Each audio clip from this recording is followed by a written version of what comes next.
draft. Lady, my lords.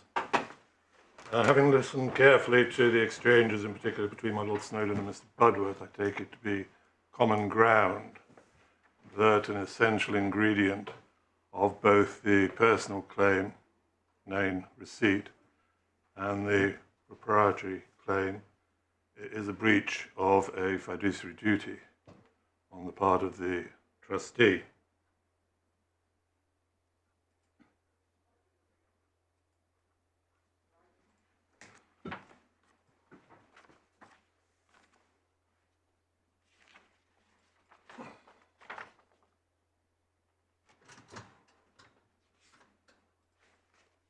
The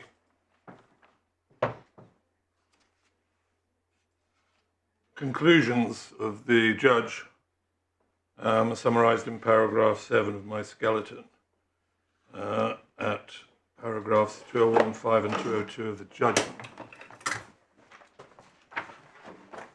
from which I take the following extracts. What do you want us to look at, the judgment or the skeleton? I think one can look at the skeleton for this purpose, if that's right. More straightforward. Thank you. Page 59, I'm sorry, of the bundle.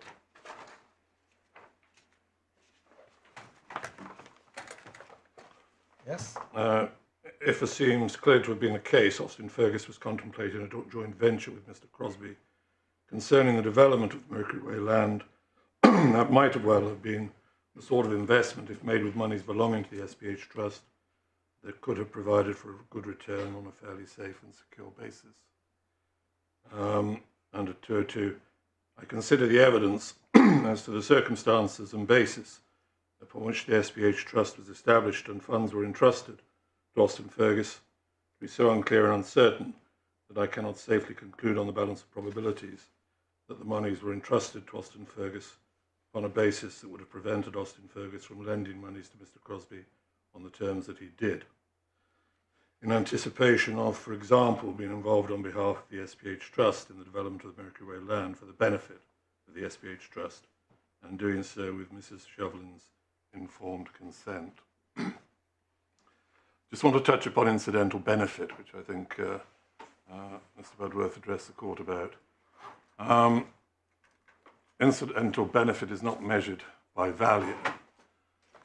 It's referred to as an incidental benefit because the predominant purpose of the trustee is to benefit the trust.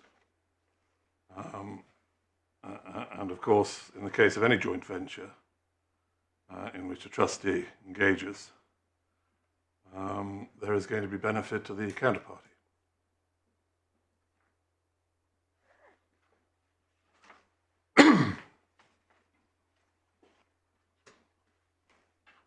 Well, the judge made those findings, and obviously you're entitled to rely on them. Yes. But it's still all very strange, isn't it? I mean, why was nothing put in writing? Because of the trust between Austin Fergus and Mr. Crosby. Might I approach my Lord's question indirectly? I know that often irritates judges, but I think if I lay the groundwork by reference to what Lord Justice Millett had to say in the case of Bristol and West, and then persuade you that the terms of the loan, the lack of documentation, the lack of security, the low rate of interest, simply reflected that the loan was not the vehicle by which a benefit was to be secured for the trust. It was simply a means of securing the trust's position in anticipation of a joint venture between Mr. Austin Fergus as trustee and the defendants. So your reading of the judgment and your case is that it's critical to the judge's finding that what the trust stood to gain from this was more than just a return on a loan. It's more than just an interest rate, if you like. More than just repayment and interest, in other words. Yes, I don't go so far as to make that concession. What I do say in my skeleton, and what I say now, is that those are certainly facts which, without context, would enable the court to infer, or may enable the court to infer, that there was some ulterior purpose here to benefit a non-object, for example. But context is everything. Sorry, could you just rewind that? Yes. In other words, if all that was intended by Mr. Fergus was the making of a loan at a rate of interest, and that's all that the investment of the trust property amounted to, doing so without documentation unsecured and at a low rate of interest, at least on the face of it, doesn't seem to be very consistent with doing one's best for the trust. No, I concede there are facts from which one could infer a breach of the duty of undivided loyalty. The judge declined to draw that inference because he was not looking at this case in a vacuum. He's not looking at those facts in a vacuum. Right, so in other words, it is the additional possibility of other benefits for the trust which entitled the judge to say, well, this isn't an obvious breach of trust. Yes. I can't find it proven, given those extra facts, that this is an obvious breach of trust. Yes. In particular, we say the inference he was entitled to draw from the failure on the part of the claimant herself, Mrs. Shovlin, to give evidence, that she did not support the case being presented in her name. But even then you could have a letter of intent, even if you don't get to the stage of a binding document. You could have a letter recording that the loan has been made. There wasn't even that, and that the purpose in doing so is with a view to a future sharing of the proceeds. There could certainly have been a letter of intent. Well, perhaps there should have been. Well, in fact, I'm sure there should have been. But the point I seek to make is by reference to the judgment of Lord Justice Millett in Bristol and West. I'm at page 767 of the authorities bundle. Which bundle is that? There are three of them. I'm sorry, Sorry? Which page is it? 767. I think it must be bundle 3. Thank you.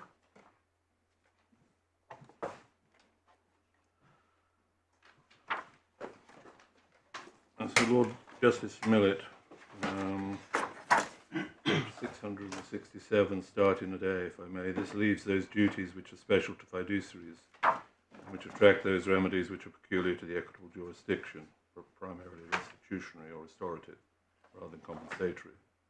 Fiduciary is someone who has undertaken to act for or on behalf of another in a particular matter, circumstances which give rise to a relationship of trust and confidence. The distinguishing obligation of fiduciary is the obligation of loyalty. The principle is entitled to single-minded loyalty. If it's fiduciary, his core liability has several facets. Fiduciary must act in good faith. He must not make a profit out of his trust. He must not place himself in a position where his duty and his interest may conflict. He may not act for his own benefit or the benefit of a third person without the informed consent of his principals. This is not intended to be an exhaustive list, but it is sufficient to indicate the nature of fiduciary obligations. And then further down the page, if I may add F, I think this might pick up a question asked by my Lord Snowden. The nature of the obligation determines the nature of the breach. The various obligations of fiduciary merely reflect different aspects of his core duties of loyalty and fidelity. Breach of fiduciary obligation, therefore, connotes disloyalty or infidelity. Mere incompetence is not enough. A servant who loyally does his incompetent best for his master is not unfaithful and is not guilty of a breach of fiduciary duty.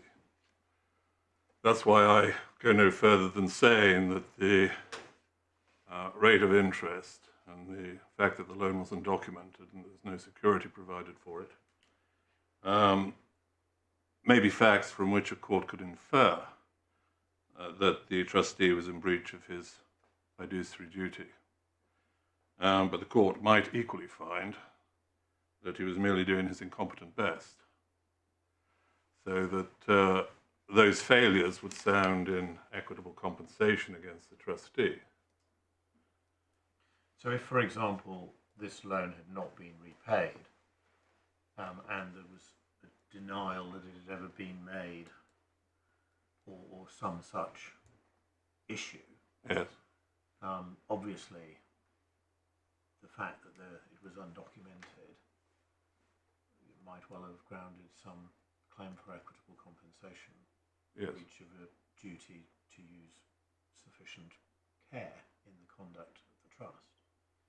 The case that's put against your client, the case that was put against Austin Fergus as a preliminary to the case against your client, is that if you pick it up between B and C on that page, that he was acting for the benefit of a third person without the informed consent of his principal. We'll come back to who his principal was in a minute, but absent any other explanation,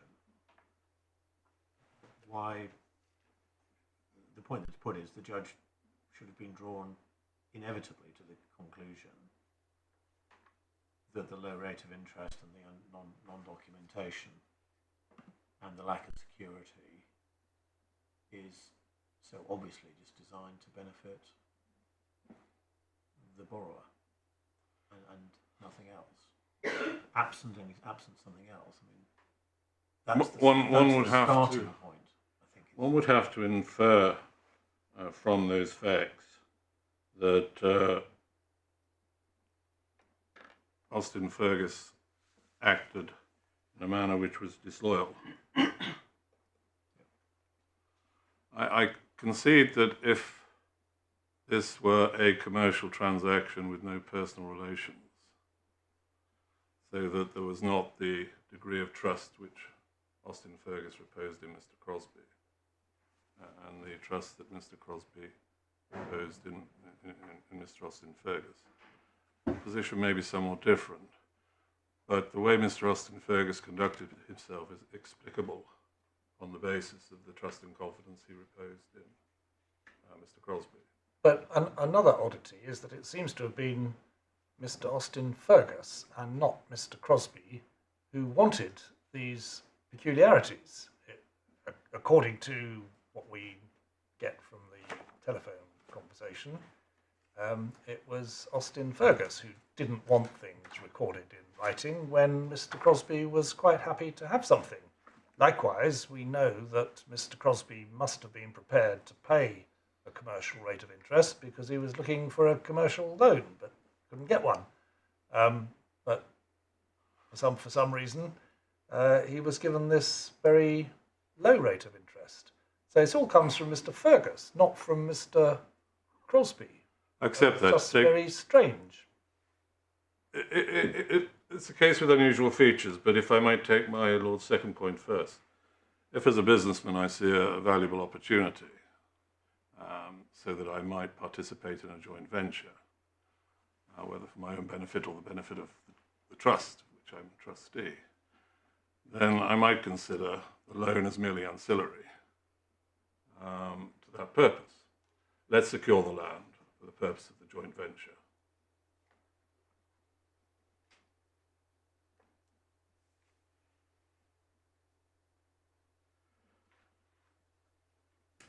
Going back to my Lord's first point, the judge dealt with each of these matters, and my Lord's point in particular was dealt with at paragraph 197 of the judgment, which is at page 123 of the core bundle.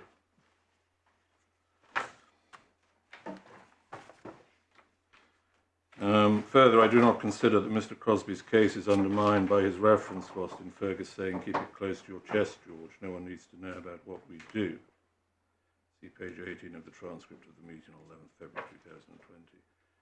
I accept Mr. Crosby's evidence, and I consider it more likely that this remark was made in the context of the fact that Austin Fergus had advanced monies to Mr. Crosby on favourable terms, and he did not want others who might have been looking to funding from him to know about those advantageous terms, rather as recognition that what had taken place involved or might have involved the misuse of third-party funds. It is somewhat akin to Austin Fergus's remark to Mr. Ahmed about prying eyes, which did not cause Mr. Ahmed to be suspicious of anything. Which evidence of Mr. Crosby is the judge referring to Mr. Crosby gave evidence in cross-examination on this point. I don't have a reference to the transcript, for my lord.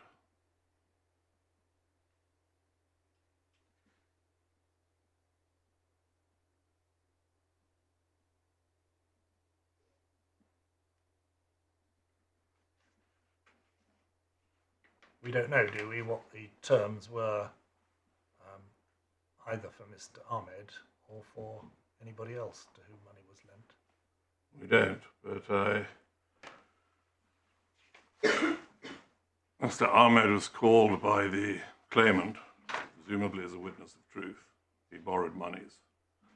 I think his evidence was that he suspected nothing in terms of impropriety. That was all the evidence that was before the court.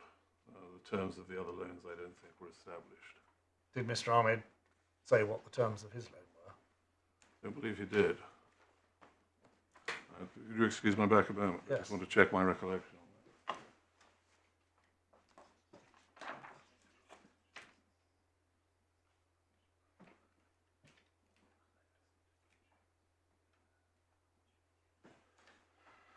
on that. I'm trusting my recollection, and I'll be corrected, I hope, if I'm wrong, by Mr. Budworth. But I think that was a form of investment into a gym business or something of that sort, rather than a loan with a with repayment terms.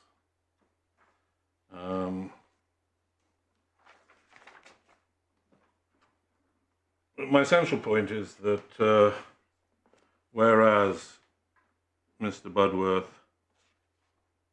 relies on paragraph 36 of his skeleton, setting out the basis on which he says the judge was wrong to conclude that there was no breach of fiduciary duty on the part of Austin Fergus.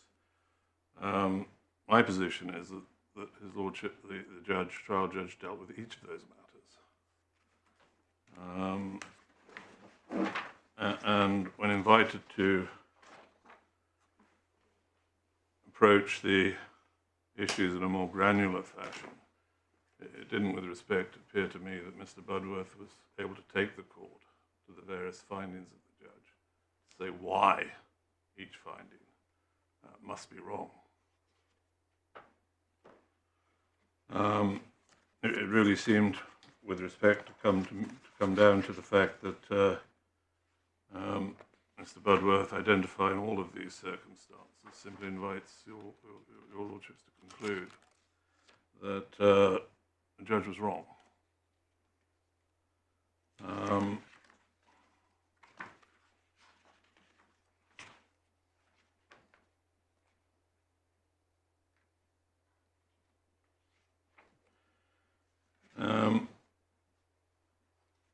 And that brings me, I think, to what was said by Lord Reed in Henderson and Foxworth Investments.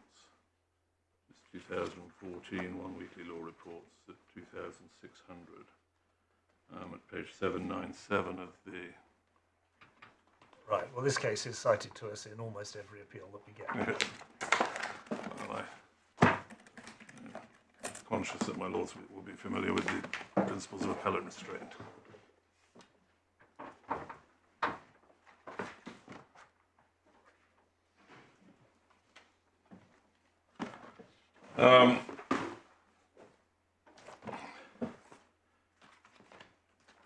I don't propose, unless invited to do so, to go through the judgment paragraph by paragraph and then indicate to my lords where the trial judge dealt with the points raised by Mr. Budworth. But I've given the references in my skeleton argument, and my position is that he dealt exhaustively with those points. This is just simply on the question of breach of duty. You're only on question. You're only on grounds 1 and 2 at the moment. I am, yes. Although some of the judge's findings, which appear in the judgment in relation to known receipt, I think touch upon this. I think he dealt with the transcript of the telephone call in particular there, rather than in this section of the judgment. So your point, if I understand this correctly, is that if you look at 201 of the judgment, the judge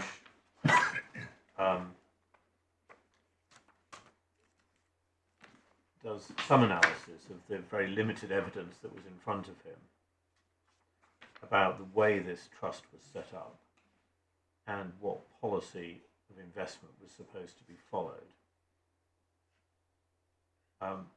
In 201 little 3,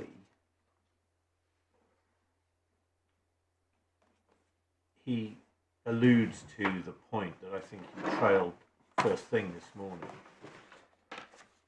that there was a degree of dissatisfaction with the rates of return being achieved by the financial advisors from Warrington. And he says it's suggestive at least of an appetite for a greater risk so far as investment is concerned. Now, just pausing there, you don't just want greater risk. What you actually want, I mean, because just to take greater risk for the sheer pleasure of taking greater risk with somebody else's money is about as blatant a breach of duty as you could think. Yes. The quid pro quo for taking greater risk is a greater prospect of an enhanced return. Reward, yes. So, I mean, I read, that's what I read into that. Yes. Because just, as I say, taking risks with somebody else's money, I think Lord Millett has said in, I can't remember which case it is, you know, is an obvious badge of a breach of fiduciary duty or indeed dishonesty, possibly. Yes. So if we assume that what the judge is thinking about is that there is a possibility of a greater return than was being obtained through the financial advisors in Warrington, then there has to be something more than just the terms on which this loan was made, if it isn't to be a breach of duty, because the terms of the loan gave very little by way of return, if it's just a very low interest rate. So I mean, the judge has to have alighted on some other prospect of return for the use of the trust monies if this is to be sustainable. I've made the concession, and I'm not going to go any further than to say that disloyalty might be inferred from the lack of documentation, the lack of security, and the rate of interest. So we are. But we are concerned with disloyalty. Yeah. So I agree, but we are then focusing quite heavily on the judge's finding that you drew attention to in 201. Well, if you look at sub 4 of 201, it says no evidence has been adduced of the terms of other loans, nor is the risk profile. There's the issue with regard to lack of documentation, it has to be said. But these loans might well have represented the sort of investment that might have been expected to produce a good return for the trust, consistent with what Mr. Shovlin had said on the 11th of February 2020. Well, if it was just getting a rate of return, I don't understand that comment, which is why it seems that the subparagraph to which you draw attention, which is fairly critical on this point, just focusing for a moment on the question of breach of fiduciary duty, has to be sub 5, doesn't it?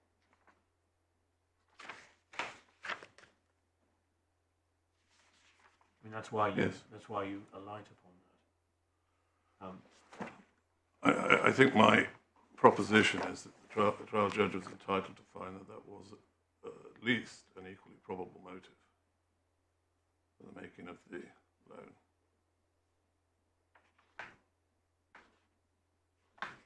Where in the judgment he says, if as seems clearly to have been the case, can you just, for my notes, at least direct me to the other paragraphs in the judgment that where he makes those findings?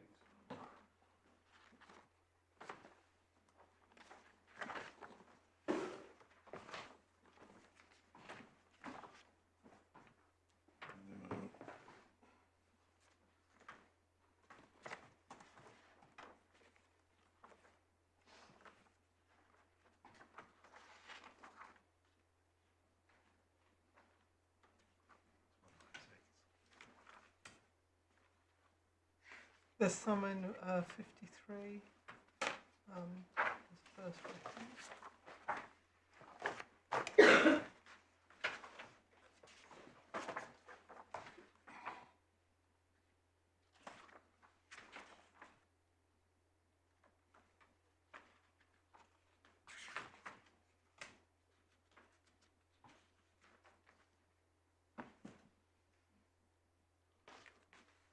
And 196.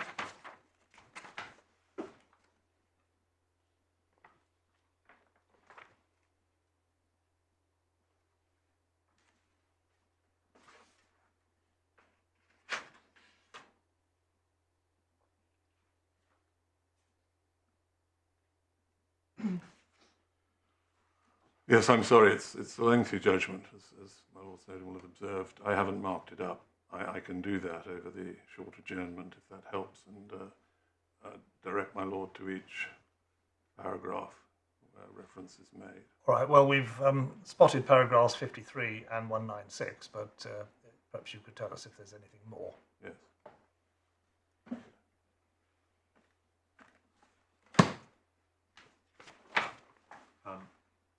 If you, I mean, the other factors that the judge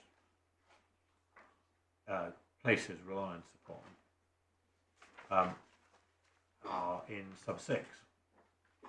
If we're attempting to answer the question, was anything that Austin Fergus may have done wrong simply attributable to a loyal servant trying to do his best, but doing so in a careless way, or was it somebody who was being disloyal?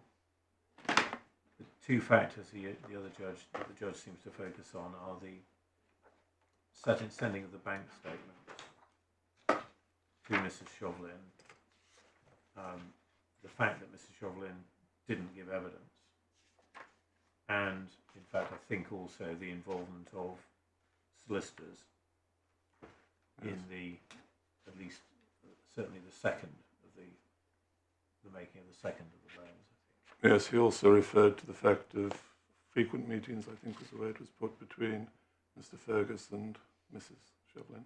Yes. Is there anything other than, I mean, those are factors that you say are sufficient to support the judge's findings, which you say we shouldn't go behind? I mean, is there anything else? As I say, I haven't marked up the transcript for supporting conclusions of the judge, but I can do so over the short adjournment and provide it in the form of a schedule, so to speak. But those are the key points, certainly. Well, so far as the involvement of solicitors are concerned, we've got paragraphs 49 and 50. And in 50, it says that the solicitors only accepted the cheque for the 100,000 after being provided with identification information. What was the evidence about what that information actually consisted of and where it came from? I mean, on the face of it, it looks as if Mrs. Shovlin had to provide some information. Well, I'm not sure whether that is a necessary inference. It came from Austin Fergus. The documents were in the trial bundle. Well, yeah, but I think my Lord's point is to you that there's a reference to a letter from Mrs. Shovlin to RBS, which presumably is something that she must have presumably provided. Yes, I think that's simply inviting a transfer of the monies into the trust, so proof of source of money, so to speak. Right.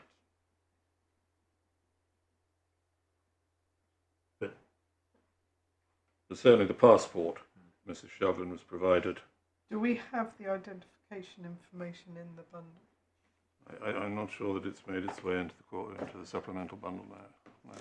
But I think it's common ground that the passport was there. copy of the Declaration of Trust was there, a copy of the accounts of the company, PSPH, and the letter, Mrs. Shovlin's letter to the RBS instructing the transfer of funds into the trust account. So she provided her passport for some purpose, and she either knew or could have asked why she was being asked to provide it. Is that a reasonable conclusion from the evidence? It's an available inference. I'd like to say it's an obvious inference. It's possible Mr. Fergus had it from another source. Or another What a solicitor will normally require, though, is something like a recent utility bill. You know, you might have held Mr. Fergus might have held a copy of the passport for some Yes. time, but often more up-to-date information is required, which is why I asked whether the relevant evidence. Excuse my back a moment, lady.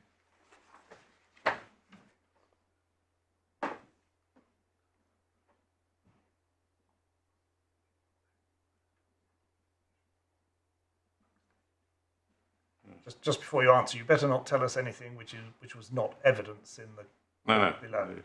I was just checking my recollection of the documents which were in the trial bundle and in evidence. And I'm unsure whether there was a utility bill or the like which established identification.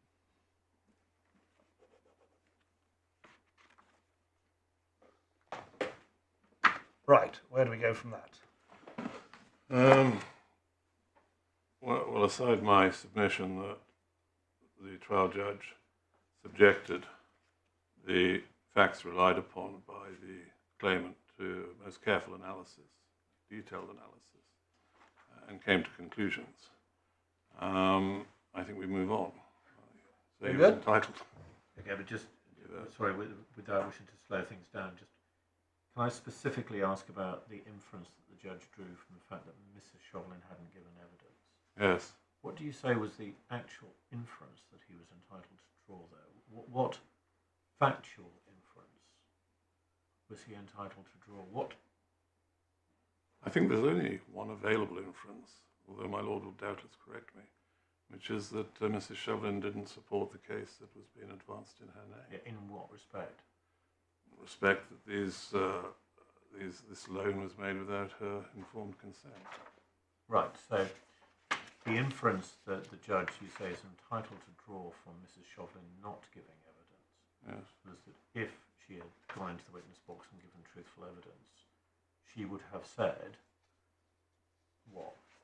Presumably, A, yes, I received bank statements, I acknowledge that. I met regularly with Mr. Austin Fergus. And I was kept informed of developments, and I knew that the monies had been loaned in the circumstances described.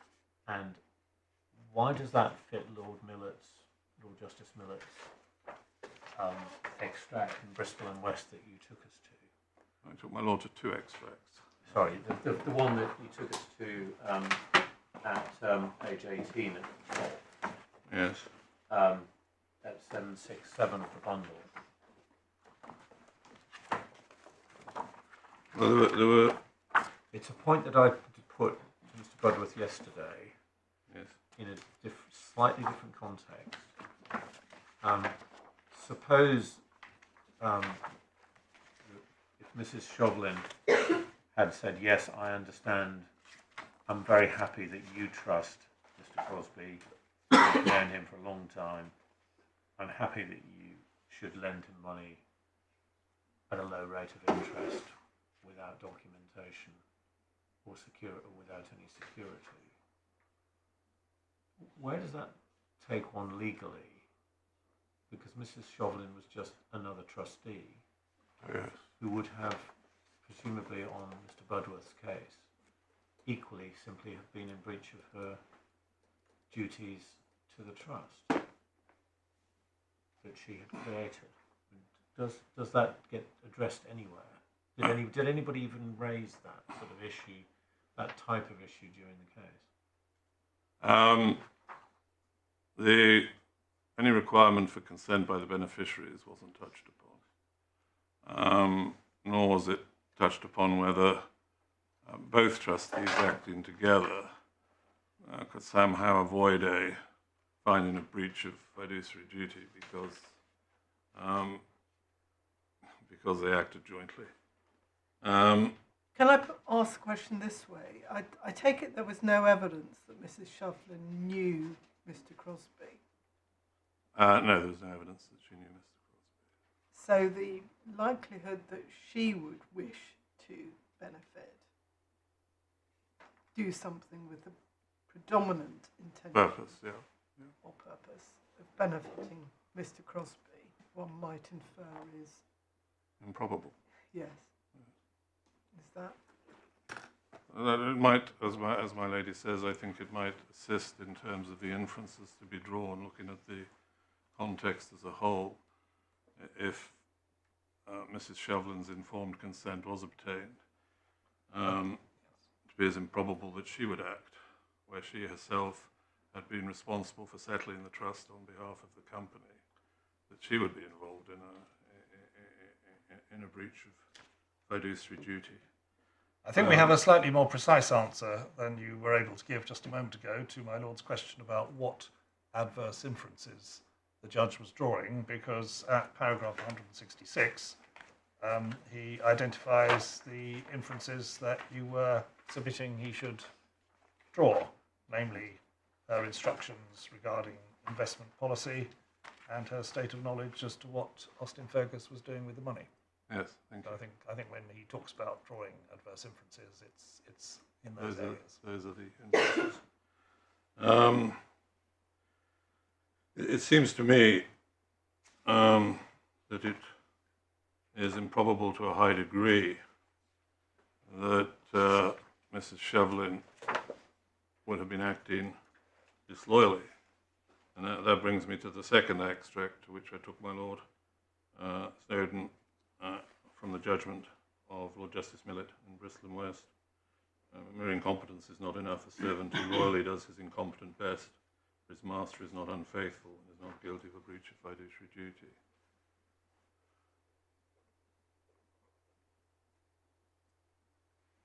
But I think the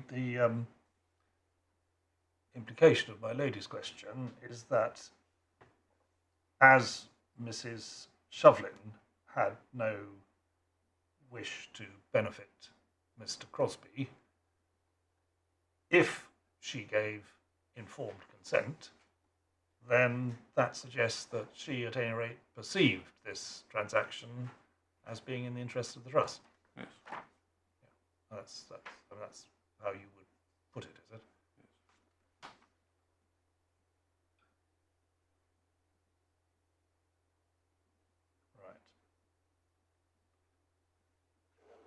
Yes? Right, I think you were trying to move on. Sorry, that sounded a bit rude.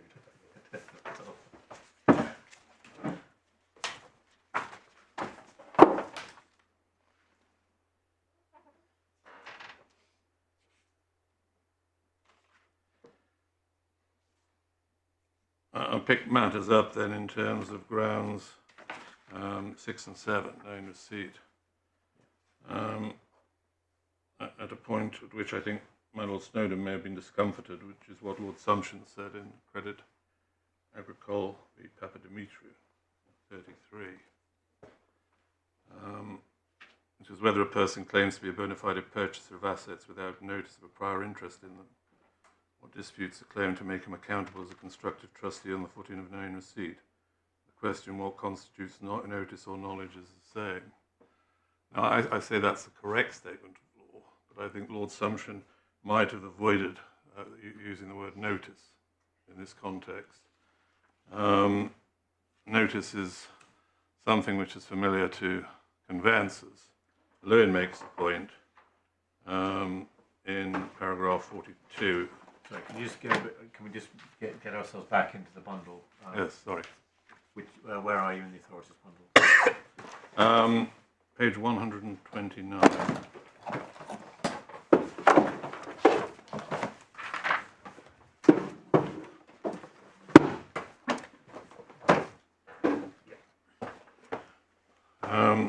Where Lewin draws a distinction, draws the distinction between knowledge and notice. 2064. In the conveyancing context, knowledge and notice are not the same.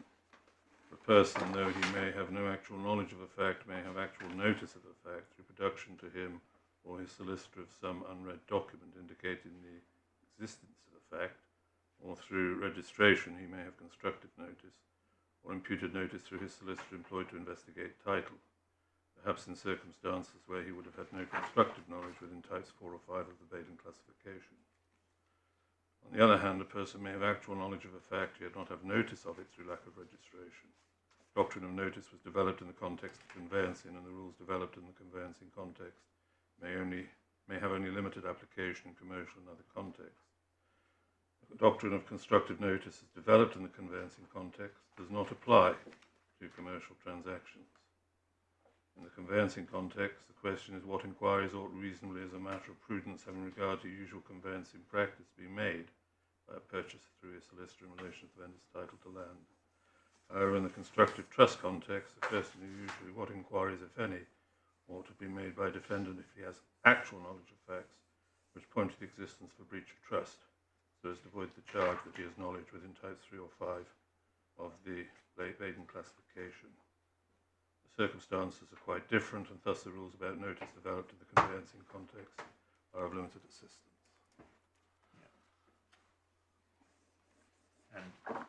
Yeah. And Papa Dimitriou was it was a case. It was a tracing case. Essentially, it was a proprietary claim. Yes. So it wasn't a knowing receipt claim, as I understand it at all. No. But I say the point made by Lord Sumption is good, but the test is the same, and I say that must be right, because both claims, both remedies, rely upon a finding of unconscionability. And it's difficult to see how a finding of unconscionability could be made otherwise than upon the basis of facts actually known to the... Well, what I struggle with is, if you claim, if in a proprietary sense, you are claiming to be a bona fide purchaser of assets without notice, you might fail if it's a conveyancing transaction and you are deemed to have notice in the conveyancing sense. Yes. You can't claim to be equities darling. Yes. But if the question is in a commercial setting, not a conveyancing setting, and you are alleged to be a knowing recipient, questions of notice through a conveyancing transaction simply don't arise. The question is whether you knew, so whether you actually knew the facts which amounted to a breach of trust, or whether you knew sufficient facts which an honest and reasonable man would have thought, wait a minute, this might be a breach of trust, I need to make some further inquiries. Yes. And the two aren't the same. I mean, for the reasons you just read out from Lewis. I have to say, I mean, apart from the fact it's a Privy Council case and it's not part of the ratio of it, and therefore it's not binding, I do struggle with it, I have to say, with all due respect to Lord Sumption. I think the explanation is that in the conveyancing context, there is recognised a duty to inquire. Academics may say the same in relation to claims against banks for knowing receipt, that the courts have, in some respects, almost imposed a duty to inquire if there was material available to the bank which it ought to have appreciated, whether or not it actually knew of it by responsible officers. But the issue is that there's no duty to inquire in the commercial context unless and until one is put on notice. And that is actual facts, including suspicions or beliefs, which make it unconscionable either to complete the transaction or to complete the transaction without making further inquiry. For my benefit then, when you say a conveyancing context, I mean, obviously the subject matter here involves land. Yes. That? But not in a conveyancing. That's... So, yes. So there's no duty to inquire here because we're we're concerned with alleged equitable wrongdoing. Yeah, I mean, the sort of issue is if you're in a conveyancing transaction,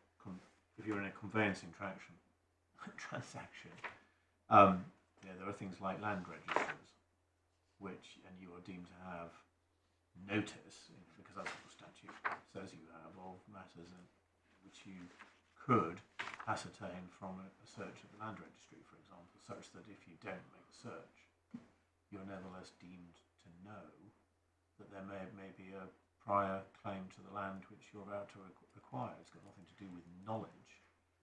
No, I think it must all, the route in each case must be a duty to inquire. Well, is it? So there's a duty to inquire in the straightforward conveyancing transactions, a duty to look at the title. Well, you have no duty, it's just your solicitor. Your solicitor will owe you a duty of care to conduct a search of the land registers to ascertain whether there is any adverse claim which could affect the title which you are acquiring. And if your solicitor doesn't search, you are deemed to be affected by that interest. But I think the explanation must be that the solicitor is doing on your behalf what it is your duty to do in a conveyancing transaction. How that duty more arises, about allocation of risk. It's not your duty to do it. It's if you don't do it, you are deemed. You may be deemed to have notice, but it's different. Must be different to knowledge in the context of knowing receipt. Yes, but I'm not a conveyancer, and I don't know where the doctrine of notice or how the doctrine of notice arose in the conveyancing context. But it seems to me that it can only have arisen if the courts thought it proper to require inquiries to be made, usual inquiries, and if they weren't made, then an individual would be fixed with notice. Okay, well, in a sense, rather than us both sort of venturing views in an area which probably neither of us profess great expertise. I mean, I do remember conveyancing from the past. But let's look at the rest of laws. I mean, if you can get over the assimilation of the concept of notice and knowledge, I mean, what Lord Sumption seems to be saying, if you turn the page to 127 of the bundle, for example, I imagine things that you would endorse if you apply it to a knowing receipt type case, because what he's saying, for example, between B and C is that, first of all, the fact that interests, the possibility that such interest, and here we're talking about other interests in money which you receive, cannot be enough to warrant inquiries. There must be something which the defendant actually knows, or would actually know if he had a reasonable appreciation of the meaning of the information in his hands. What's in brackets is a little difficult, but which calls for an inquiry. The rule is the defendant cannot say that there might well have been an honest explanation if he has not made the inquiries suggested by the facts at his disposal with a view to ascertaining whether there really is. I mean, what he seems to be there sort of searching for is what I think is conventionally referred to as being on inquiry and deliberately refraining from making the types of inquiry that an honest and reasonable man with the knowledge that the defendant had would make. Yes. In the particular context. Lord, it's not entirely clear from the report, but it appears to me that Lord Clark gave the judgment of the board, to which Lord Sumption added a paragraph there at the foot. Yeah. And it might be helpful to go and look at what Lord Clark said at page 122 of the authorities bundle.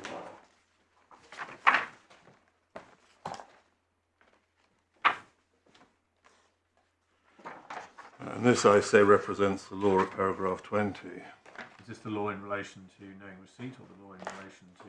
I say in relation to both, but this is the court here was concerned with the proprietary remedy. So I'll look at it on that basis with my lord, if I may. Thus, on the one hand, the bank's knowledge of facts indicated the mere possibility of a third party having a proprietary right would not be enough to put the bank on inquiry. But on the other hand, it is not necessary for the bank to conclude that it probably had such a right. The test is somewhere in between, may be formulated in this way. The bank must make inquiries if there is a serious possibility of a third party having such a right, or put in another way, if the facts are known to the bank, would give a reasonable banker in the position of the particular banker serious cause to question the propriety of the transaction. My submission, and I'll take you to further authority for the submission, is that that is a test which is applicable both in terms of the proprietary remedy and the personal remedy known receipt. And it is the test because both require unconscionable conduct.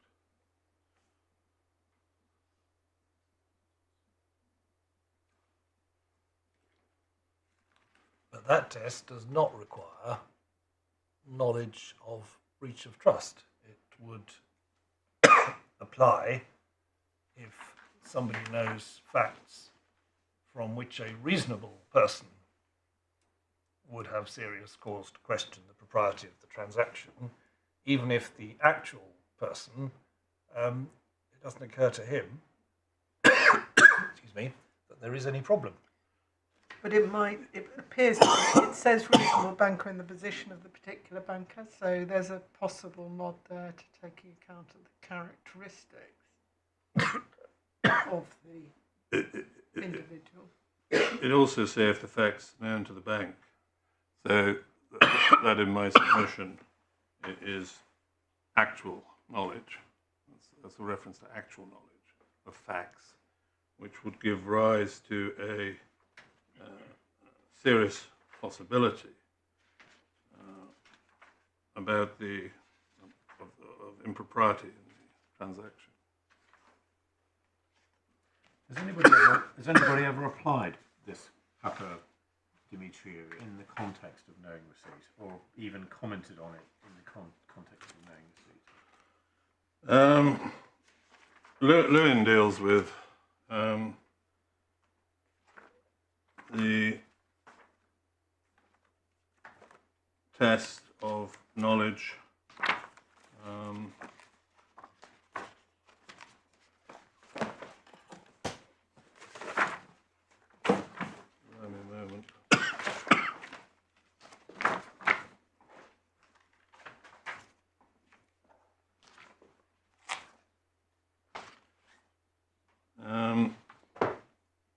if I can take my lord back to chapter 42 of Lewin, we looked at page 129 in terms of the distinction. If I can pick it up at paragraph 42071, which is at page 134.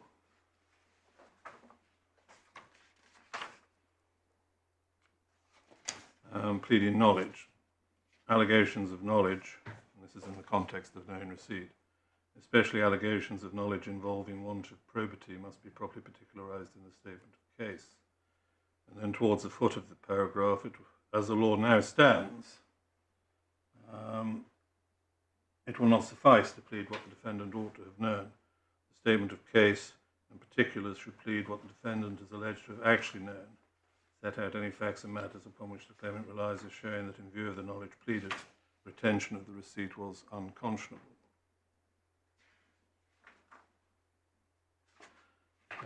Paragraph 4207.2 deals with proof of knowledge. A distinction needs to be drawn between the degree of knowledge which has to be established on the one hand and proof of that knowledge on the other hand. Knowledge may be proved affirmatively or inferred from circumstances. Persuasive burden of proof on a balance of probabilities falls, of course, on the claimant, but the court will infer knowledge if the facts established indicate on a balance of probabilities that the person sought to be made liable had the requisite degree of knowledge. Inferences of knowledge are of particular importance where at trial the defendant elects to draw no evidence, or where the court is concerned with the prospects of success of establishing the requisite degree of knowledge in a striking out or other interlocutory application. Well, you see, I mean, just skipping through a bit, I mean, in 4274, yes, which is 4273-74, which is where Lewin deals with, yes, the actual requirement for knowing receipt, Yes. it seems to be fairly clear at the end of the highlighted passage at the end of 4274 that Lewin doesn't agree that Papademetriou is right. It seems fairly clearly to suggest it's not right, or at least what Lord Sumption said, it's not right. Well, I think Lord Sumption, I hope he's not watching, may have fallen into error in using the word I expect notice. he has better things to do. I'm sure he has. I think where he may have fallen into error is using the word notice in this context. Yeah. But I think what he meant was he was equating notice with knowledge, I think. Right, but in the commercial context. If we return to ask the basic question that I think has been common ground in all the authorities since Daly, Yes. does the recipient's state of knowledge render it unconscionable for him to retain the benefit of the receipt? Yes. I'd certainly agree with Lord Sumption in this sense. He does make the point in paragraph 33 that these are often highly sensitive to questions dependent upon legal and factual context. Yes. But therefore, if that's right, the question is, what do you say about the judge's findings and what Mr. Budworth criticises about the judge's findings in relation to the state of knowledge and the impact of that on the conscience of your client? Yes. In fact, Mr. Crosby, because Mr. Budworth said that the judge just produced a paragraph which basically was completely one-sided, seeking to effectively exonerate your clients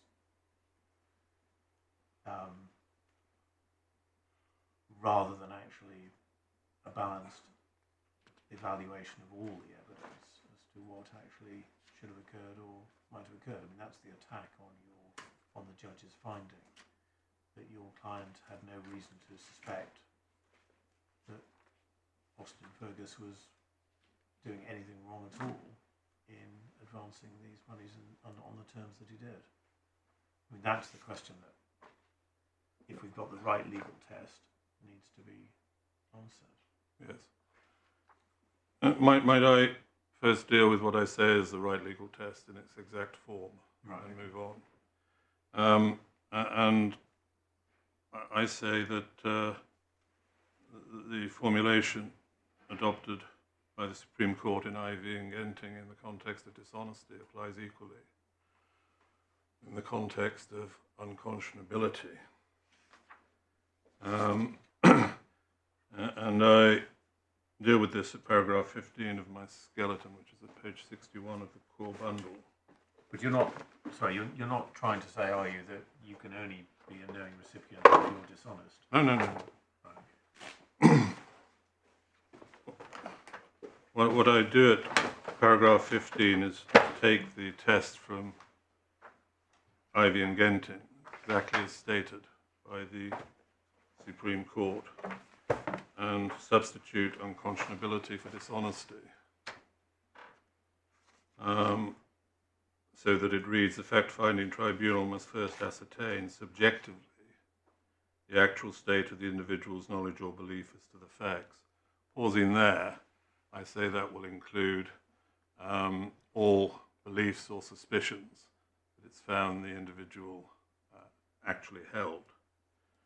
The reasonableness or otherwise of his belief is a matter of evidence, often in practice determinative, going to whether he held the belief, but is not an additional requirement that his belief must be reasonable.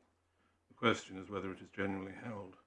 When once his actual state of mind as to knowledge or belief as to facts is established, the question whether his conduct was unconscionable is to be determined by the fact finder by applying the objective standards of ordinary decent people.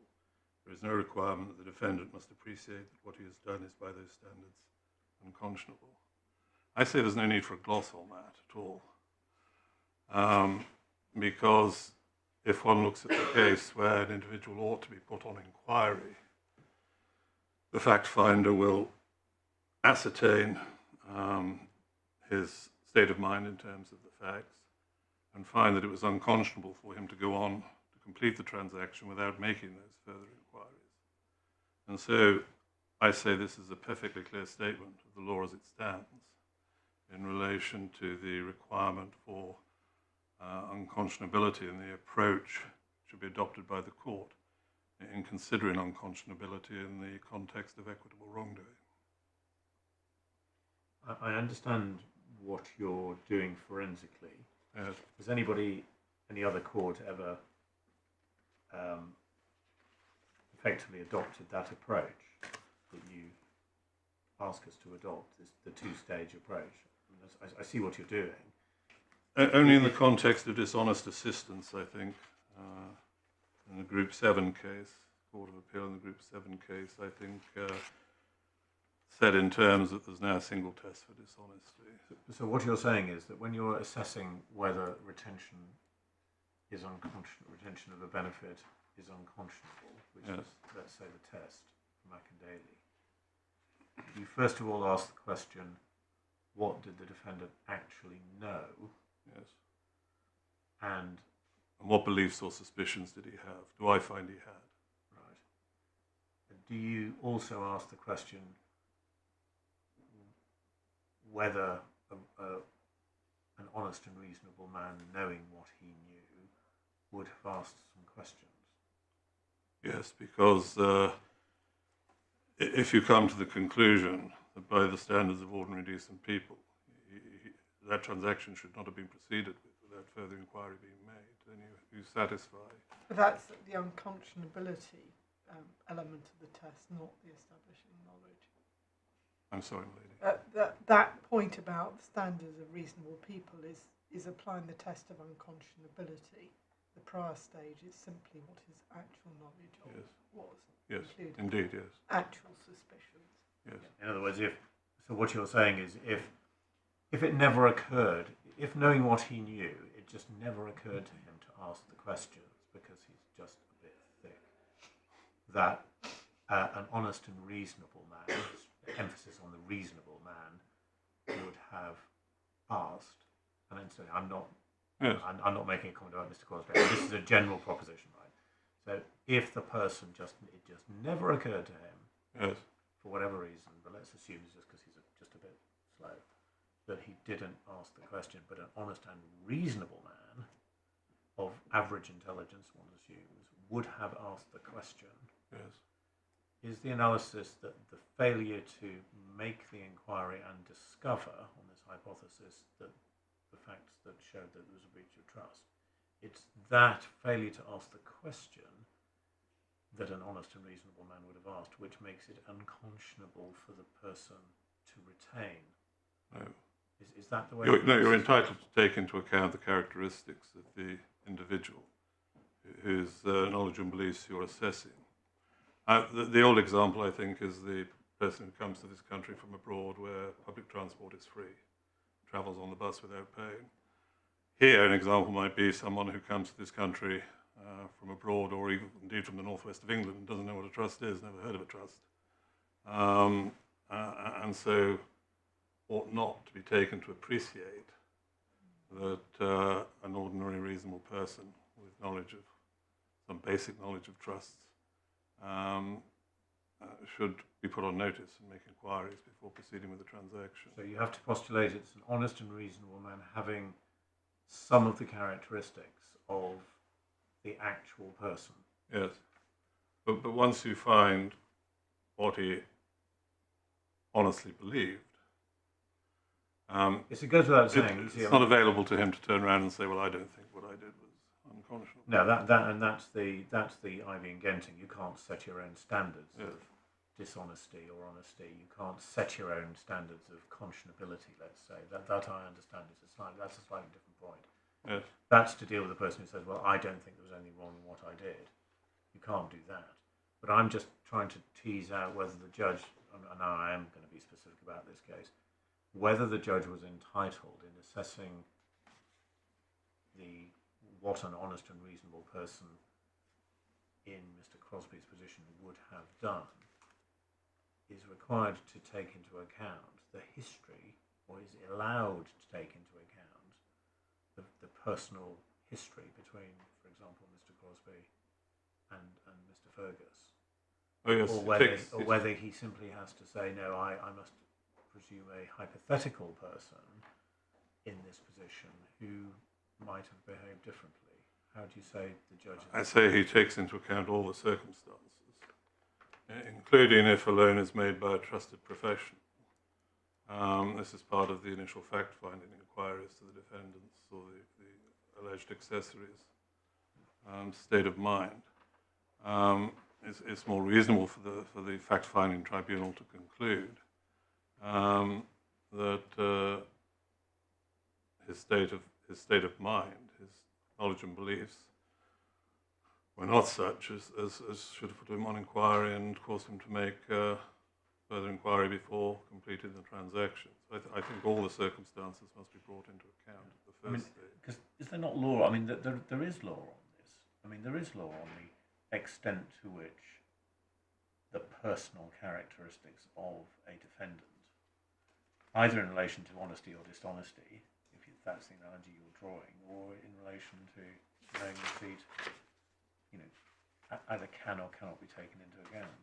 Anyway, you say they can, and so that might produce. Is this right? This might produce a different result in terms of conscionability for, on the one hand, for example, a professional who receives money in circumstances where somebody with that level of professional intelligence would know about a trust and would and should have appreciated that there was something dodgy going on. And somebody, on the other hand, as you put it, who comes from the northwest of England and doesn't know anything about, I think that's what you said, which I think is, if I may say, damning a region with faint praise, but where in the ordinary course of that person's life they have not encountered a trust. That's the point I should have made, yes. Yeah. The judge found that Mr. Crosby was not, if I can put it this way, without disrespect, sophisticated in this context. He left school without qualifications. Ground worker originally. You see, I think there is some law. I thought there was some law. Certainly, in the commentaries, indicates that you can require an enhanced level of inquiry from certain professionals. I think there's something in Papa Demetriou. Yeah. And elsewhere. Certainly, banks historically are occasionally thought to be on a higher level of inquiry than, because it's the nature of the banking system and the nature of the training of the people who exist in banks. I don't know whether my lady's got the reference, but I think that may be Papa Demetriou, but there's quite a lot of.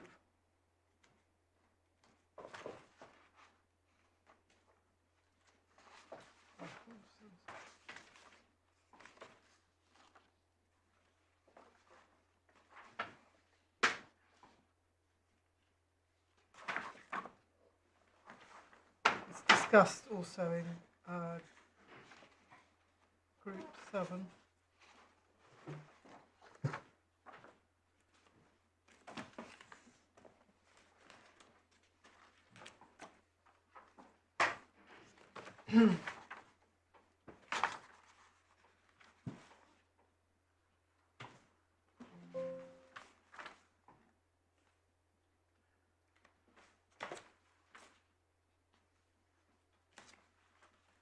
the reason I'm probing this, just so we be clear about it, I think, is because it does seem to me to form part of the judge's reasoning, and it's an important part of the judge's thought process and reasoning on the question of unconscionability, knowing receipt.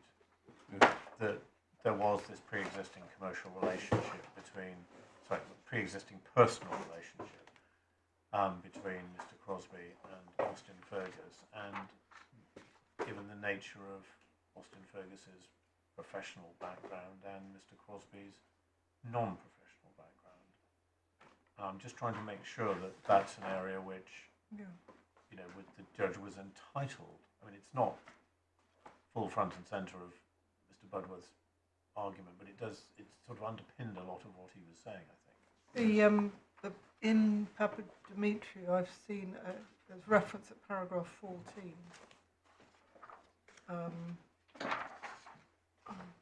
Context needs to be checked, but I think it's approving what the Court of Appeal said. The reference to what a reasonable person with the attributes of the bank should have appreciated, but that's in the context of constructive notice. There's also reference in Royal Brunei Airlines against TAN to personal attributes.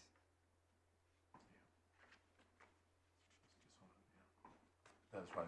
It certainly has been well canvassed in cases on dishonesty. I Yes. think.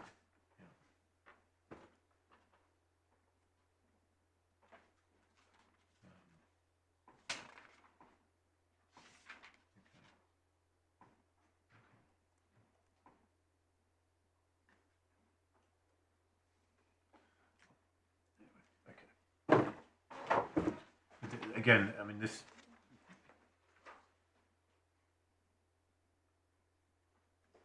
So you say that, in any event, you say it's a two-stage test. It's find out what the person subjectively knew. Yes. And then objectively assess whether, in light of what they actually knew, their conduct made it unconscionable, or their omissions made it unconscionable to retain the benefit. And in that little black box of unconscionability, you feed into that, you feed the personal attributes of the individual, all the background circumstances in relation to which put him in the position he's in terms of receipt. Relationship, yes. And you discount the possibility. You're not allowed to say, I didn't think there's anything unconscionable about it, or I didn't think there's anything dishonest about it. That's irrelevant. Doesn't matter what he thinks about his own state of behaviour. Yes. The objectivity comes in at that stage. Yes. In the same way as it does with a dishonesty test. Yes. You can't set your own standards, but you do take into account attributes and circumstances, and you say the judge was entitled to do it and did it. Yes. And there's further indirect support in my submission from the judgment of Lord Justice North in BCCI Delhi, page 815 of the authorities bundle.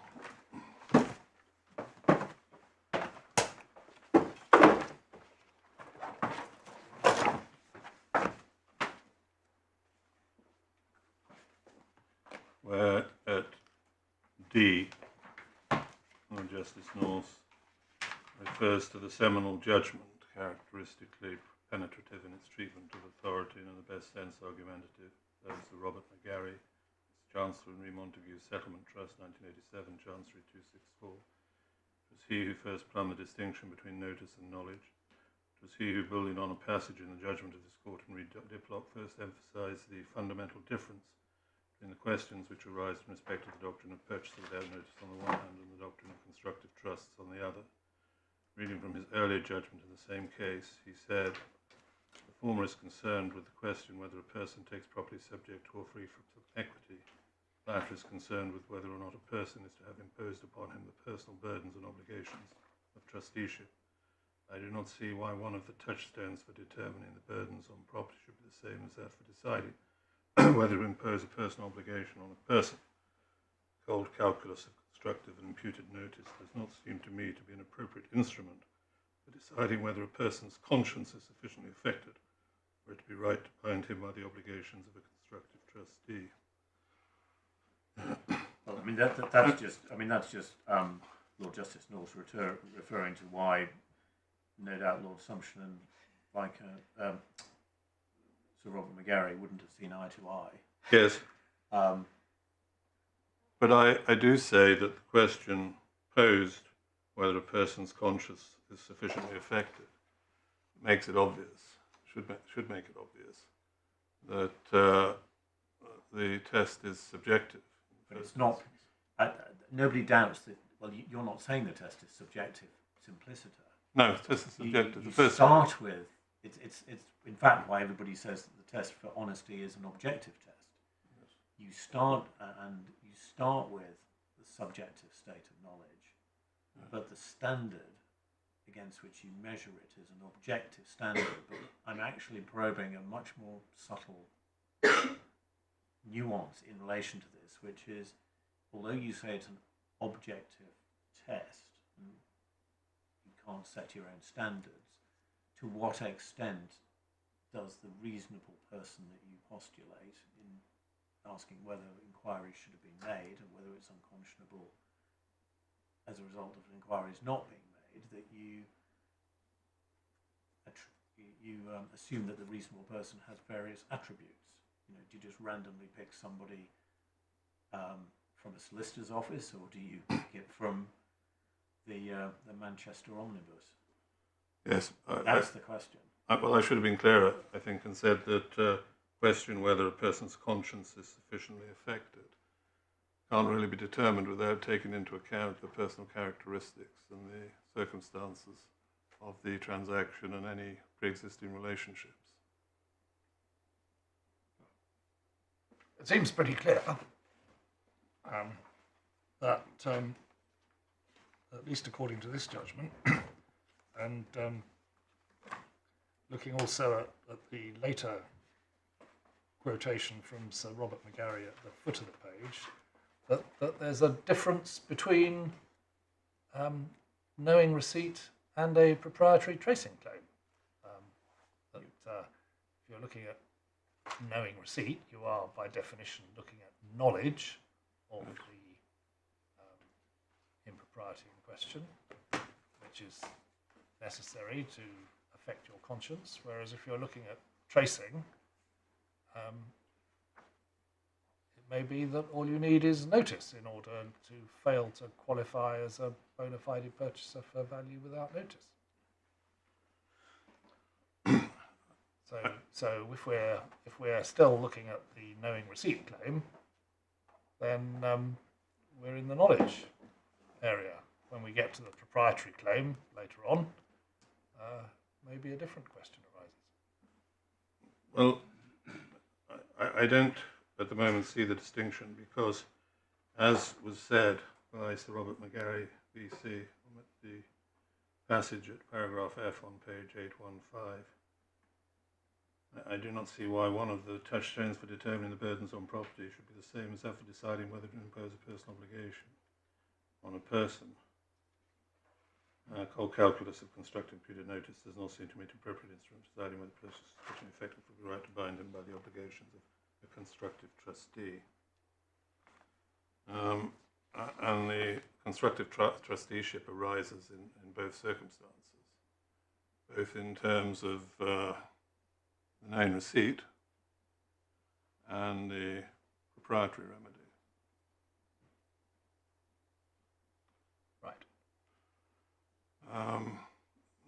When one bears in mind that the proprietary remedy applies to a purchaser for value who takes with notice, with knowledge, sufficient to affect his conscience, the consequences of he holds the property on constructive trust. It seems to me that the same test must apply where one is concerned with unconscionability. Okay.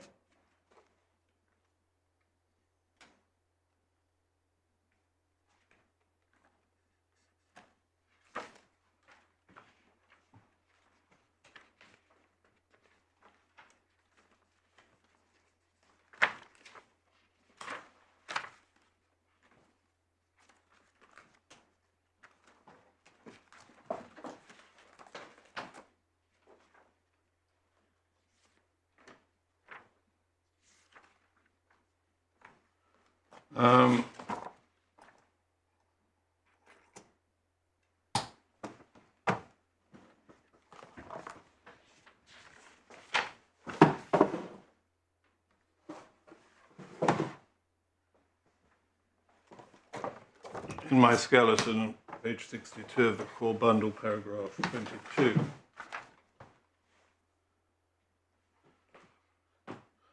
I identified that the evidence of D2 about his dealings with the cheque is set out in paragraph 40 of the judgment.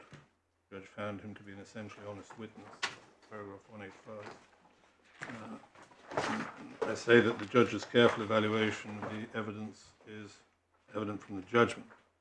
The judge set out the rival contentions, the claimants at paras 96 to 108, defendants at paras 129 to 145.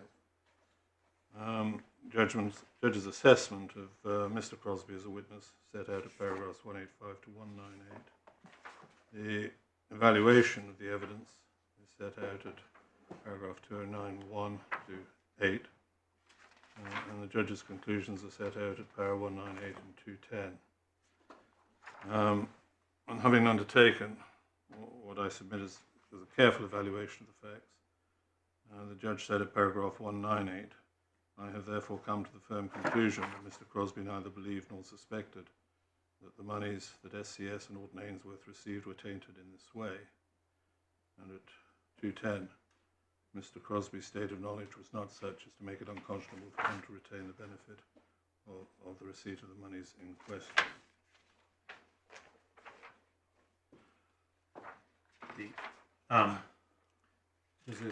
Where's the finding that the judge made that it didn't occur, effectively it didn't occur to Mr. Crosby that there was anything wrong by reason of the fact that the cheque was drawn on a trust account? Well, Mr. Crosby's evidence, which the judge accepted, was that he didn't notice that the name SPH Trust appeared at the foot of the cheque. Where is that? Sorry.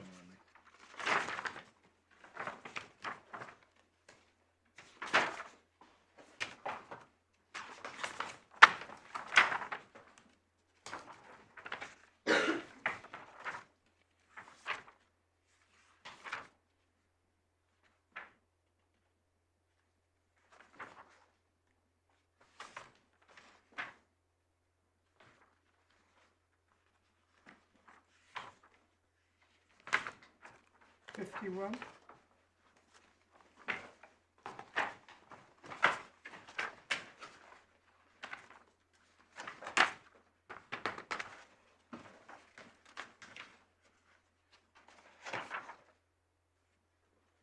That's the evidence.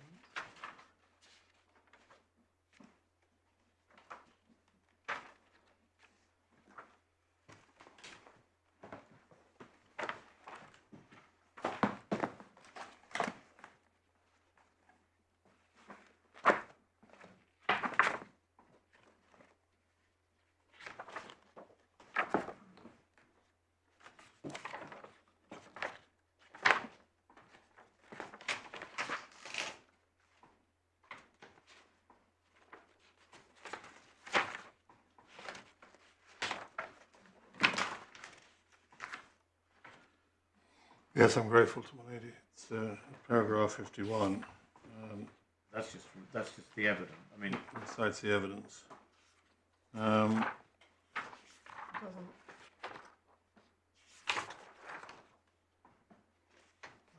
think the finding of fact is inferred from the judge's conclusion that Mr. Crosby was essentially an honest witness. And his finding that he... well, it's 195, isn't it, effectively, when he's gone through the evidence.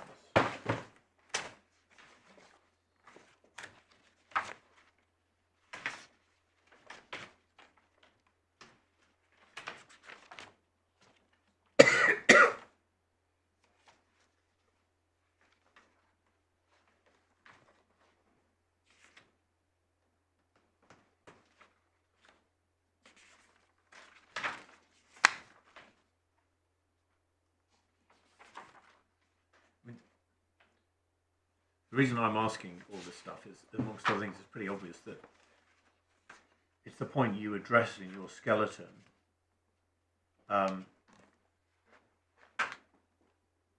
that in giving permission to appeal on these grounds that we're now looking at, one thing that Lord Justice Lewison expressly mentioned was that a reasonable person would have understood that the money wasn't Mr. Fergus's own money from the fact that there was a cheque drawn in favour of SES on a trust account. And it may be that the answer, it's quite important to understand what the reasonable person is, or what characteristics they have, because a reasonable person who knows what a trust is and understands what it signifies would potentially reach a very different conclusion than somebody who didn't. And the evidence of Mr. Crosby was, I didn't understand what a trust was. And the judge basically, it appears at 195, accepted that. Which, if the legal test is, it's a person with Mr. Crosby's characteristics and background and history, the judge might have been entitled to. That's a finding the judge would be entitled to make. But if the person is somebody who has greater knowledge of what a trust is and what it might signify, then the judge doesn't grapple with it. And that's the sort of point I understand that's live on ground 6 and 7. Yes. Which is why we're trying to focus earlier on what the legal test is.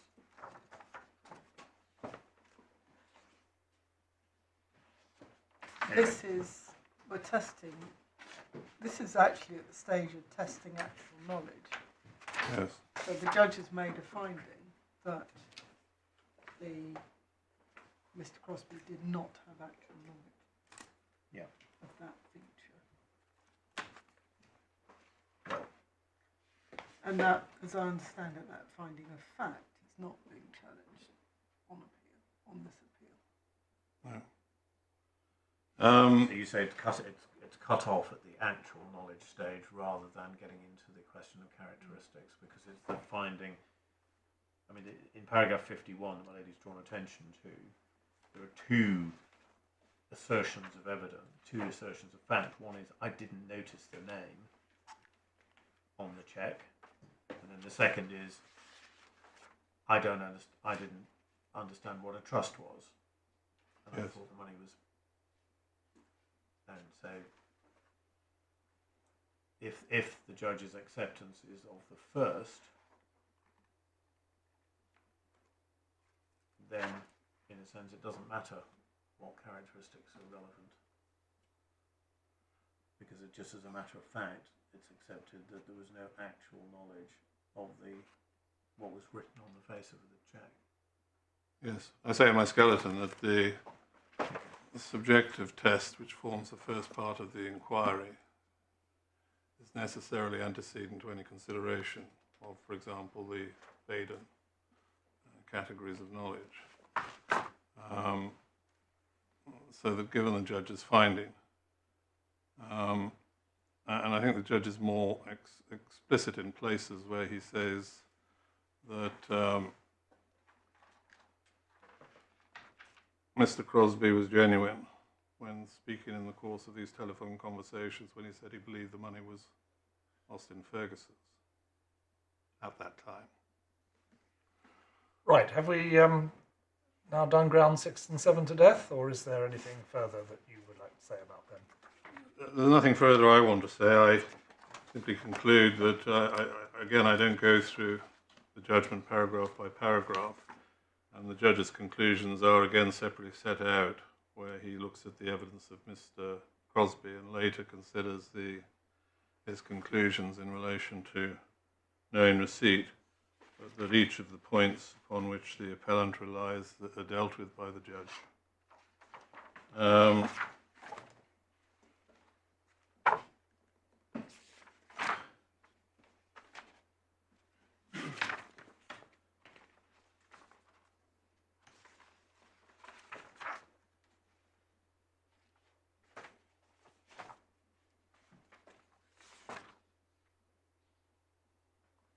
And without wanting to risk the wrath of the court, appellate restraint is also dealt with in Group 7 Limited. I think it's appropriate to go there. It's at page 864 of the authorities bundle of appeal. And there's only two short passages. Paragraph 21 at the foot of page 864, before turning to the issues themselves, it is important to bear in mind the proper approach of an appeal court. First instance decisions will contain judicial conclusions that fall on a spectrum ranging from pure findings of primary fact at one end to pure questions of law at the other. Even on, I'm sure the passage is familiar, but then at page 879 of the authorities bundle, same case, towards the foot of the page, at G, the court said the state of a person's mind is in principle a pure question of fact, and suspicions of all types and degrees of probability may form part of it and thus form part of the overall picture to which the objective standard of dishonesty is to be applied. So the points that I invite you to take from that is that to agree that the state of a person's mind is in principle a pure question of fact, and to endorse the sentence at the foot of page 864, paragraph 21, at the one end of the spectrum, the appeal court will rarely even contemplate reversing a trial judge's primary findings of fact.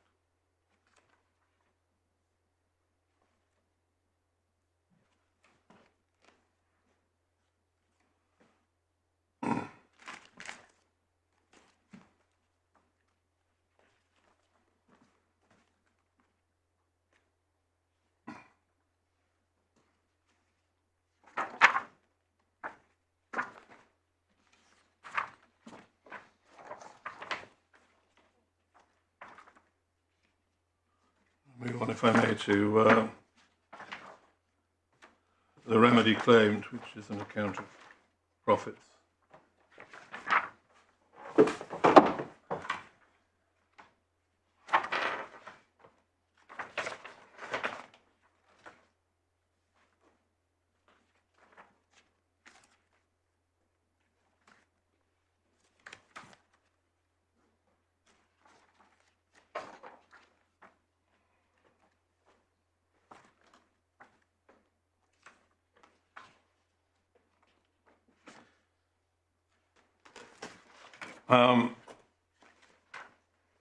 My central proposition is that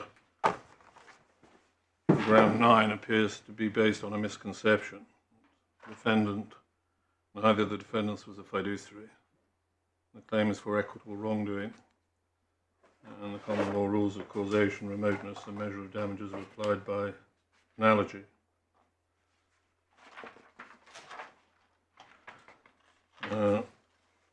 And my submission is that novership is a judgment of this court and binding in its conclusion that the common law rules of causation apply in the case of accessory liability to a remedy whereby an account of profits is sought.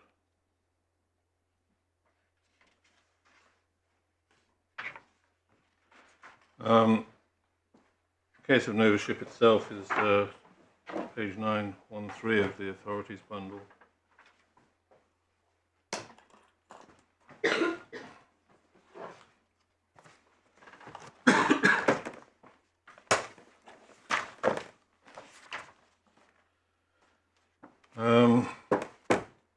The head note is useful in my submission at G&H, foot of page 913. Of allowing the appeal in part that the remedy of an account of profits was available against a third party who dishonestly assisted a fiduciary to breach his fiduciary obligations, even if that breach did not involve a misapplication of trust property. That the remedy was only available where there was a causal connection between the dishonest assistance and the profit for which the third party was asked to account. That the common law rules of causation, remoteness, and measure of damages would apply, and the court would have a discretion to withhold or grant the remedy. And then the head note deals with the facts of the case. Lord Justice Longmore handed down the judgment of the court. His judgment begins at page 919.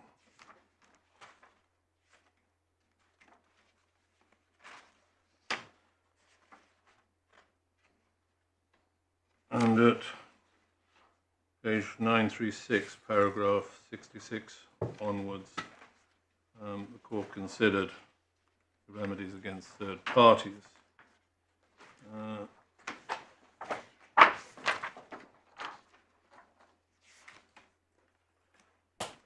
Reviewed the authorities, which included at paragraph 86, page 941, the Dubai aluminium case.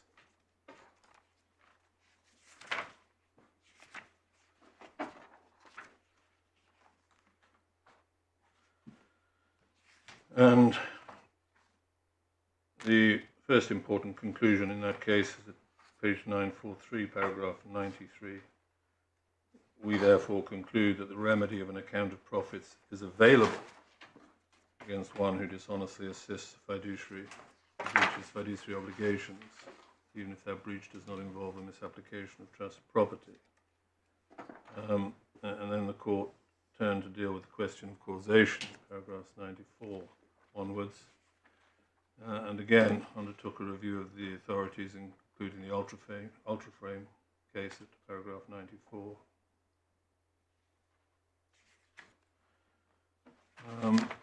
And then at paragraph 104, page 946 of the authorities bundle, the court said this: it is important to appreciate the special position in which a fiduciary finds himself. The essence of the relationship between a fiduciary and beneficiary is that the latter has placed his trust in the former. The core duty of the fiduciary is single-minded loyalty to his beneficiary. Thus, the breach of duty does not consist in the making of a profit by the fiduciary, but in the keeping of it for himself. That is not a breach of a personal obligation. It is the abuse of the trust and confidence placed in him by his principal, who put him in a position to make a profit because he trusted him not to serve his own interests. Equity's response to the breach of trust is not to give redress for the breach in the form of equitable compensation, but to enforce the duty. And over page at paragraph 105, we agree with Mr. Berry that in the case of one who is not a fiduciary, this approach is inappropriate. For the dishonest assistant has no pre-existing duty whose scope can be determined and enforced. It seems to us, therefore, that the scope of the wrongdoer's liability must be determined by reference to some other principle. In the case of a claim against a fiduciary for equitable compensation as opposed to an account of profits, in respect of a breach of duty, a court of equity will apply a but-for test of causation, thus precluding recovery for loss that would have occurred even if the breach of duty had not taken place, although the common law rules of causation and remoteness do not apply in such a case. The reference is made to target holdings. And then, if I can take it up at paragraph 107 towards the foot of the page. In our case, Mr. Nickerton was not a fiduciary, either as regards NOUK or the ship-owning companies. He is not sued for a breach of fiduciary duty. He is sued because he has committed an equitable wrong. Where a claim based on equitable wrongdoing is made against one who is not a fiduciary, we consider that as in the case of a fiduciary sued for breach of an equitable but non-fiduciary obligation. There is no reason why the common law rules of causation, remoteness and measure of damage should not be applied by analogy.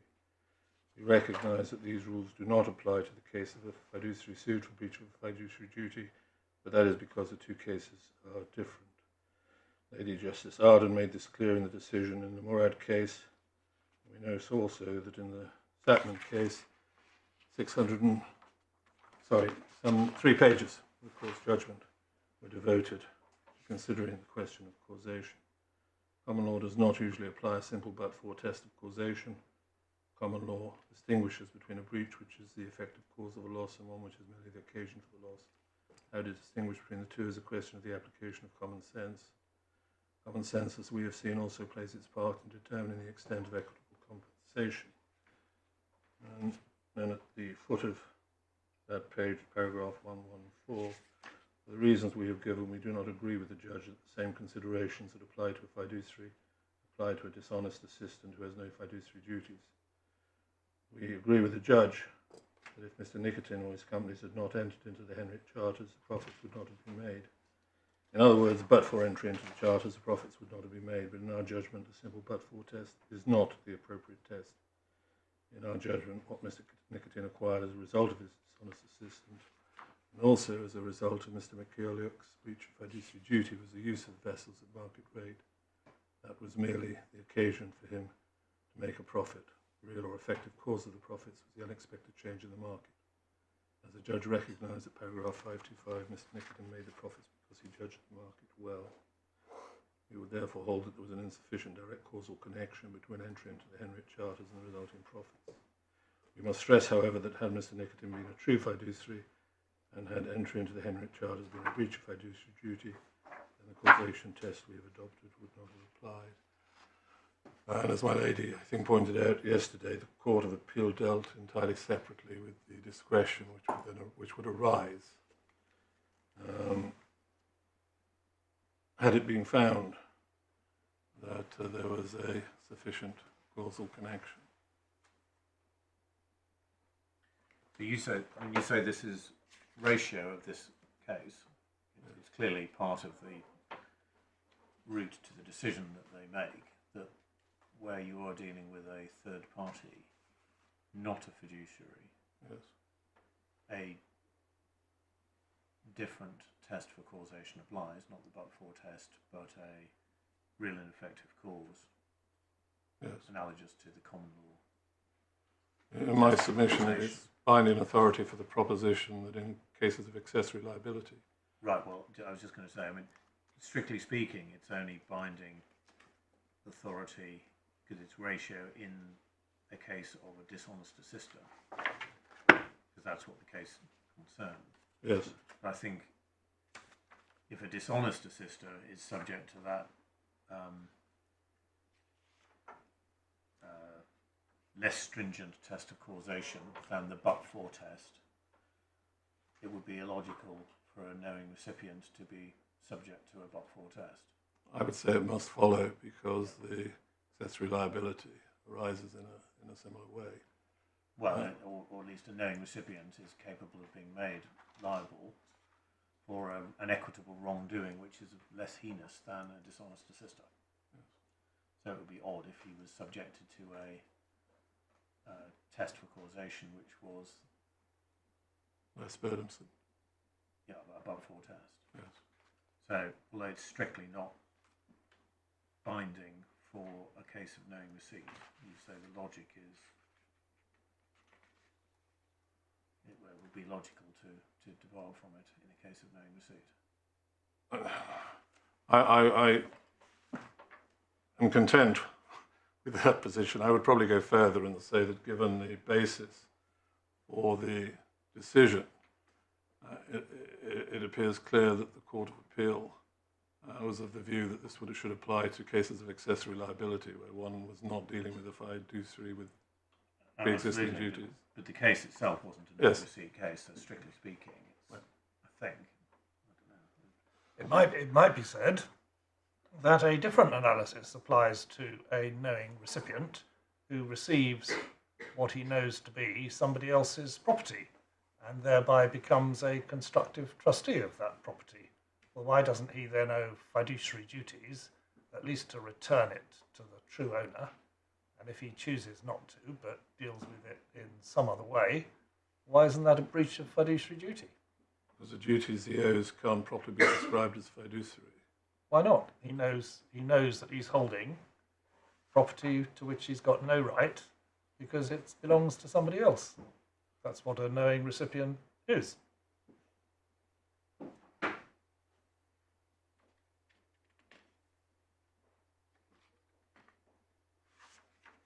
I accept there's that Whereas a distinction. dishonest assister doesn't necessarily acquire any property at all. Dishonest assister doesn't, but can, of course, acquire property, consequence of the dishonest assistance, and may hold that property on constructive trust in a like sense. I think the key, my respectful submission, the key is that there is no pre-existing fiduciary duty, and the possession of the accessory is adverse to the trust. Whereas in the case of the fiduciary, the possession is consistent and the duties are enforced. This is Lord Justice Millett's two categories in paragraph Constructive trust. Yeah, I mean, it's paragraphs 104 and 105. The Court of Appeal seem to draw the distinction between a person in whom the beneficiary has reposed trust and confidence, namely an express fiduciary. That's what they say in 104. And equity's response is to enforce the duty, whereas somebody who is a third party is not somebody in whom anybody has reposed trust and confidence. He's somebody who's done something which equity regards as wrong and renders himself liable to a remedy. But the difficulty with that analysis is it seems to ignore, at least arguably, the many statements that a knowing recipient is liable as a constructive trustee to hold the property and, as one will put it, return it. Liable to account, I think, yes. I think the most obvious liability is to return the property. To account for the property, yes. Yes, but even if one assumed that a constructive trustee owed a duty to preserve and restore, that duty doesn't extend to profits. So there's no duty of loyalty in the sense owed by a true trustee. Well, you can say, of course, that Mr. Crosby did restore it because he did repay the loan and eventually paid interest on it. Yes. So the question is whether, on the footing that he was a knowing recipient, the trust is entitled to an additional remedy. Well, the trust was always entitled, of course, to the compensatory measure, which was the return of its money with interest, which was tendered. And I'm not sure that the restoration of the fund after the making of a profit would necessarily defeat a claim if the but-for test applied. But the difficulty with this is if you allow either dishonest assisters or knowing recipients to use property which they have obtained by an equitable wrong, yes, to make a profit for yes, themselves and keep it, yes, and all they have to do is to return the property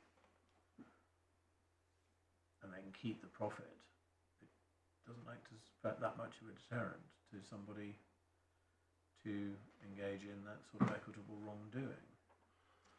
No, but deterrence is a matter for policy, really, I think. Equity's concern is generally to compensate. This is outside the enforcement of the duty to account for profits, true fiduciary's duty to account for profits. Equity's concern is to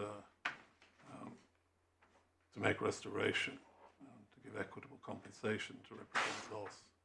Well, is the answer that even applying the common law effective cause test, there will be cases where the recipient, whether it's a knowing recipient or a dishonest assister, will be held liable on effective cause? An obvious example in my submission would be one who knowingly received shares in a company, which then enhanced in value. Dividends were paid. Shares were sold at a profit. That would seem to me to be a case in which... Well, let's not even complicate it that way. Let's assume that somebody knowingly receives shares transferred in breach of trust. Yes. Whilst they have the shares in their hands, a dividend is paid. Yes. Can they say, oh, after receiving the dividend, they say, whoops, okay, yes, I knowingly received the shares, here, have the shares back, but I'm keeping the dividend. No, but the common law rule for causation would be satisfied. Why wouldn't it just be said that the retention of the shares was merely the occasion for them to receive the dividend? Because there's a direct causal relationship between the wrongful possession of the shares and the dividends paid. And the common law test for causation would undoubtedly be satisfied in that example. So you say that's the difference between, or that's why it's not as charitable to the equitable wrongdoer as it looks, because there are many cases where the equitable wrongdoer will be obliged to return profits, account for profits, hand over the profits as well, because the common law test will be satisfied. But if they go out and use the property using their own skill and care and everything else, their liability is simply to return the property and they can keep the profits, because it was just the occasion for them to use their own skill and care, like Mr. Nikitin, who Yes. had judged the market well. Yes.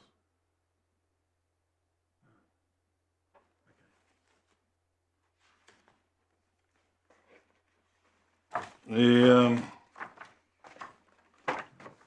distinction, I think, is also drawn out when one gets to the discretionary, the exercise of the discretion in ordering an account of profits.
Yes, I'm sorry, I deal with the exercise of discretion, paragraph 33 of my skeleton argument, page 65 of the core bundle. And what is said there is drawn from the Fife's case and from the ownership case.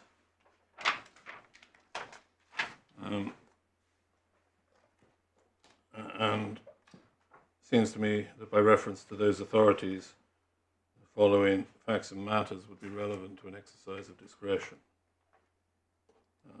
One, the profit that the first defendant made were the kind of profits that the claimant on its own pleaded case deliberately decided to forego. Those profits cannot therefore be described as profits which ought to be made for the beneficiary and would therefore fall outside the rationale for the ordering of an account. So why do you say that the claimant on its own pleaded case decided to forego the profits? Because the claimant's pleaded case is that it wanted conservative investments. It didn't want a joint venture of this nature where the risk and reward were commensurately higher. But that wasn't the basis on which the judge approached the case as a matter of fact. He seems to have accepted the proposition, or at least he left open the proposition. He must have left open the proposition that actually this type of risk-reward ratio was something that the trust would have wanted. I mean, by the time we get to this question, well, okay, I suppose it's difficult to see on what it's difficult to postulate on what basis we've got to this question.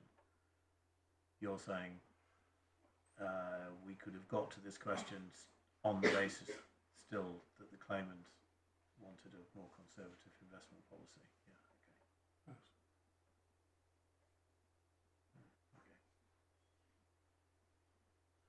Yeah, okay. I accept my lordship's point that this was not the case found by the judge, but it was the case pleaded for the claimant. Yeah. That's it.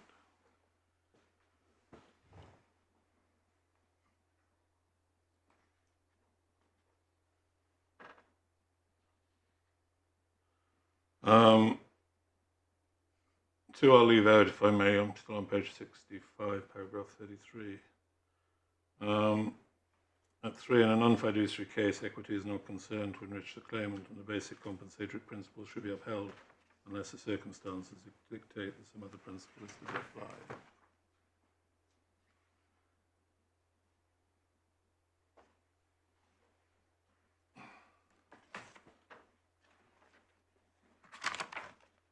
Well, if it's a non-fiduciary case,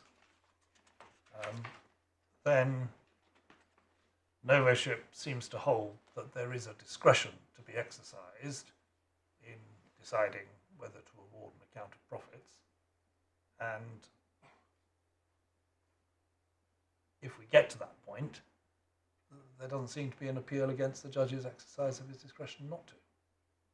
No, novoship is authority in my submission for the proposition that once the common law test of causation is satisfied, the court retains a discretion as to whether to award an account of profits.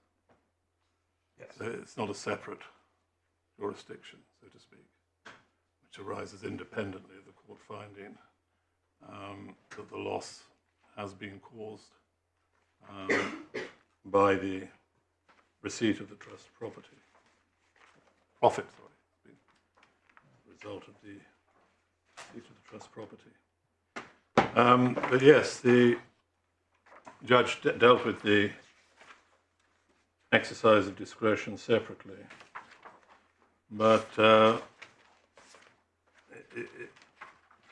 think I proceed on the basis that if this court finds that the judge was wrong to conclude that the common law test of causation applied, so that that hurdle was overcome by the claimant, it's difficult then not to revisit the exercise of the judge's discretion in terms of whether or not he would have awarded an account of profit, because he's necessarily found that there was no culpability. So, put that another way, if the judge has to be wrong on breach of trust, known receipt. If he was wrong on those, that's before we get to this point, if he was wrong on those, then it's difficult to see that his exercise of discretion may not be revisited, because he's found as a fact that there was no culpability so far as Mr. Crosby is concerned. If he had found him culpable, liable as a known recipient, then his approach to the exercise of discretion might have been different, which is why I say in my skeleton if the exercise of discretion is to be revisited. But we say one doesn't get there because the judge was clearly right in my submission to apply the common law test for causation. Right?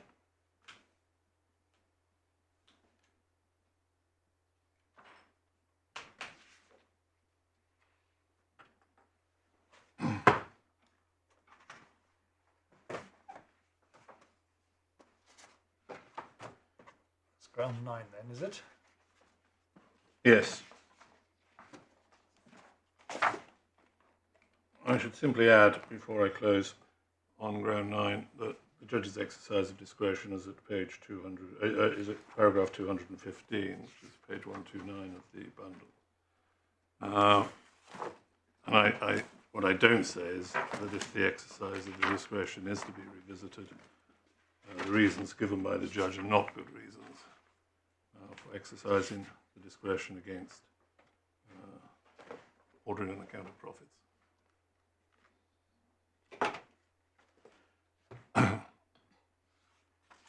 including the point made by my lordship that Mr. Crosby has now paid the capital sum and interest on the monies advanced at 2% above base.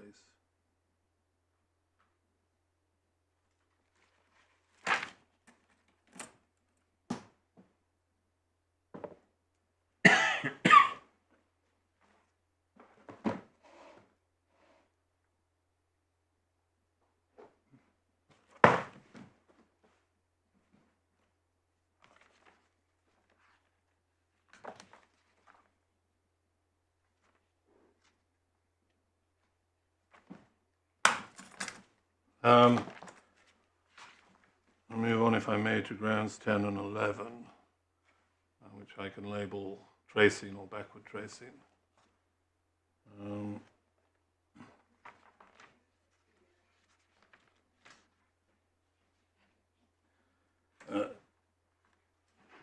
Ground 10 asserts that the judge misapplied the law on backward tracing.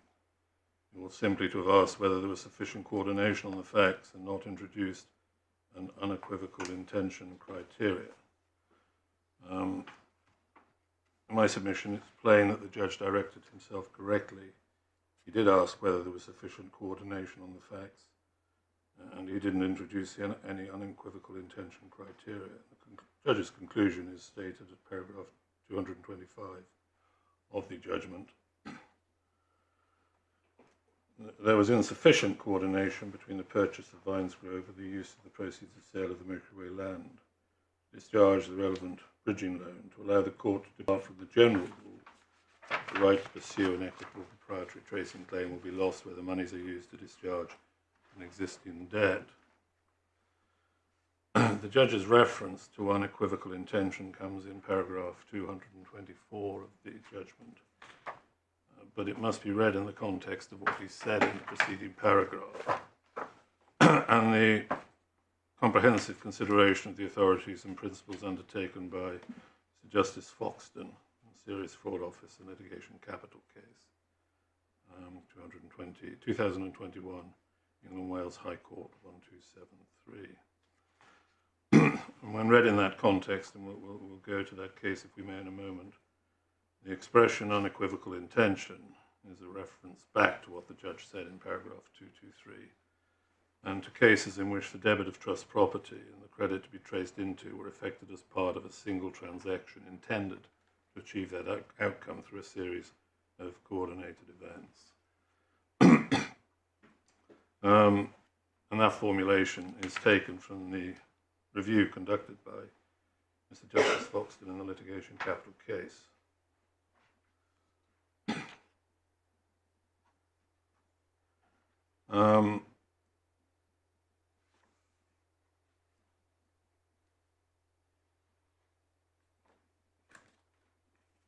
If I might take you to that case, which is at page 667 of the authorities bundle.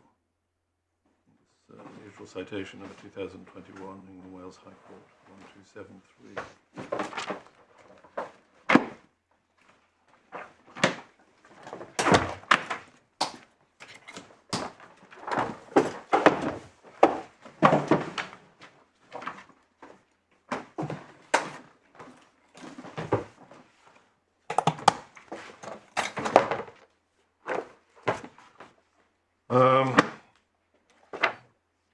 This was in my submission a thorough review, beginning at paragraph 21 of the judgment, page 676 of the bundle.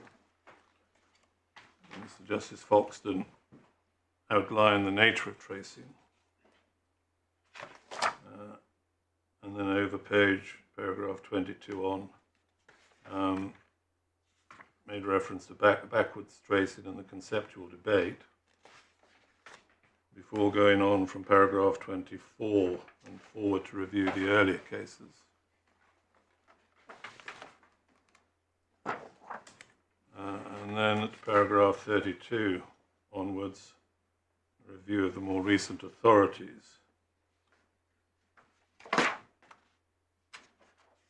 including the Privy Council's judgment in Federal Republic of Brazil and Durant.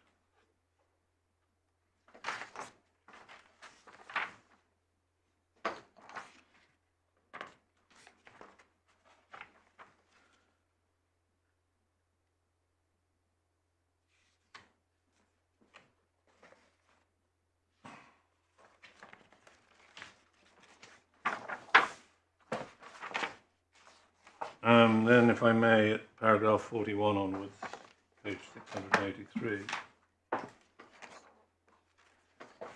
Mr. Justice Foxton said this: in conclusion, the board held that backwards tracing depended on establishing a coordination between the depletion of the trust fund and the acquisition of the asset, which is the subject of the tracing claim, looking at the whole transaction, such as to warrant the court attributing the value of the interest acquired to the misuse of the trust funds. It appears from the following paragraph that by coordination, the board had in mind the coordinated outward and inward movement of assets. Emphasis on the importance of identifying the overall transaction rather than dividing it minutely into the connected steps, and its emphasis in this regard on the issue of whether those separate steps are coordinated bears some similarities with the Ramsey principle of statutory construction and fiscal legislation. Lord Wilberforce in W.T. Ramsey Limited v. Inland Revenue Commissioners 1982 appeal cases at 300 explained that principle as follows: if it can be seen that a document or transaction was intended to have effect as part of a nexus or series of transactions, or as an ingredient of a wider transaction intended as a whole, there is nothing in the doctrine to prevent it being so regarded. To do so is not to prefer form to substance or substance to form. It is the task of the court to ascertain the legal nature of any transaction to which it is sought to attach a tax or a tax consequence, and if that emerges from a series or combination of transactions intended to operate as such, it is that series or combination which may be regarded. They are not, under the Westminster Doctrine or any other authority, bound to consider individually each separate step in a composite transaction intended to be carried through as a whole. And at paragraph 43, both principles recognise that in some cases what is, as a matter of substance, a single transaction intended to bring about a particular outcome may be implemented through a series of transactions which it was always intended would operate together to produce that outcome. And then partway down that paragraph, he cites Lord Millet and Foskett, where the relevant breach of trust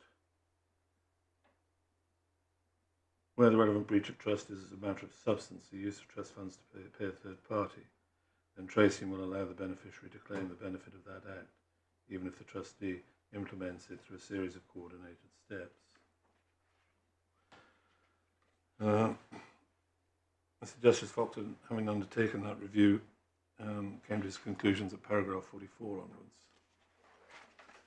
onwards. Paragraph 45, he says this: I've concluded that the present state of English law is that backward tracing into assets acquired prior to the misuse of trust assets is not permitted, save in certain narrow but for all that soft-edged and overlapping exceptions, where a strict insistence on chronological sequence would fail to reflect the substance of the position. Those who might object that this involves breaking down the cases into different factual categories and thereby deconstructing the law into a disparate bundle of distinct rules, we said that while this approach might be deprecated when identifying and formulating rules, the very nature of exceptions to an otherwise general rule, and that the recognition of such exceptions should not inexorably require the revisiting of the rule. On the basis of the authorities to date, these exceptions include: 1. Cases where the payment of money through the banking network for the purpose of effecting a payment from A to B involves credits occurring before debits. 2. Cases in which the debit of trust property and the credit to be traced into were effected as part of a single transaction intended to achieve that outcome through a series of coordinated elements, whatever the chronological ordering of those elements. Indeed, it might be suggested that the only difference between 1 and 2 is that in the former the chronological issues arise as a consequence of ministerial or administrative acts, whereas in the latter they may sometimes form part of what Lord Toulson referred to as the choreography. And it's the second case in my submission which trial judge was referring to when he used the shorthand unequivocal intention. A case where the debit of trust property and the credit to be traced into were effected as part of a single transaction intended to achieve that outcome through a series of coordinated elements. For the sake of completeness, 3 cases of anticipatory substitution, as discussed by Lady Justice Arden and Relford, where an asset is acquired on the basis of an undertaking, the trust property will be exchanged for it, as in due course is. And 4, conventional bilateral exchange transactions where the respective transfers are not simultaneous, e.g. Professor Smith's example of the car sale where the price is payable after property in the car passes. And then at paragraph 47, Mr. Justice Foxon said this: in my view, HP2's argument to the contrary fails to acknowledge the weight of authority against any wider recognition of backwards tracing.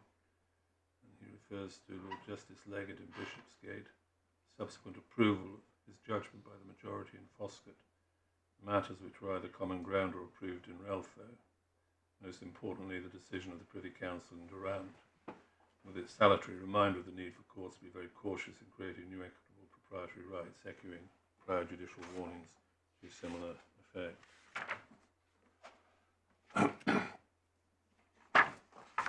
So the only exception in my submission which could have applied in the facts of this case, and the one which I think was contended for by the appellant, is cases in which the debit of trust property and the credit to be traced into were effected as part of a single transaction intended to achieve that outcome through a series of coordinated elements, whatever the chronological ordering of those elements.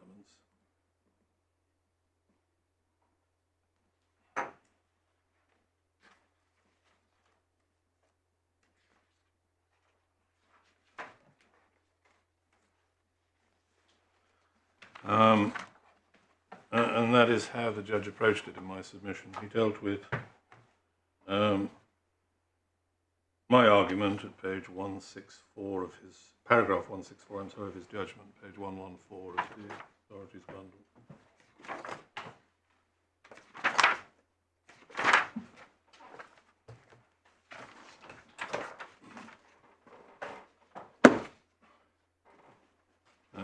Mr. Ruff submits that there is no sufficiently close connection to justify the application of the backward tracing process in the present case, applying Federal Republic of Brazil and Durant International, for Super 40.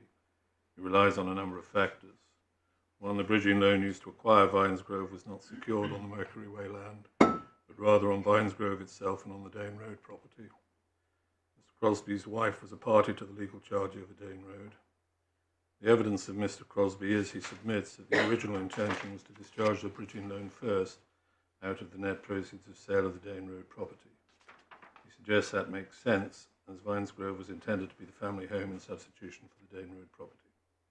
Mr. Ruff submits that what Mr. Crosby actually said in giving evidence served to explain what he had said in paragraph 70 of his witness statement, and corrected. In closing submissions, Mr. Ruff took me to the email exchange between Orton Ainsworth and DWF C09, which was the bridging lender, in August 2019, referred to above, which he submitted was consistent with at least a primary intention that the bridging loan should be repaid out of the proceeds of sale of the Dane Road property. Was in there. The court has already been taken to the email exchange. On this basis, it is a defendant's case that it was merely an accident timing that resulted in the proceeds of sale of Mercury Way being used to discharge the bridging loan.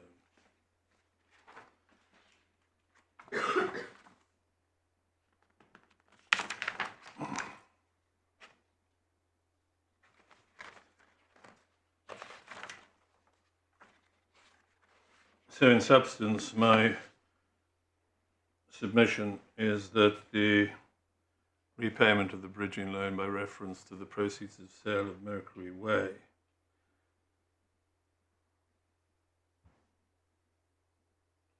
was not effected as part of a single transaction intended to achieve that outcome through a series of coordinated elements. And that's my submission. Why? I mean, just to be clear, I mean, on the chronology, if things had gone to plan, it would have been. And that's what the judge says is the explanation for paragraph 70 of Mr. Crosby's witness statement, if taken on its own. And that was the intention, but things just didn't pan out that way, so that when the actual purchase took place, as I understand it, the bridging loan was secured on not on Mercury Way, but on other properties.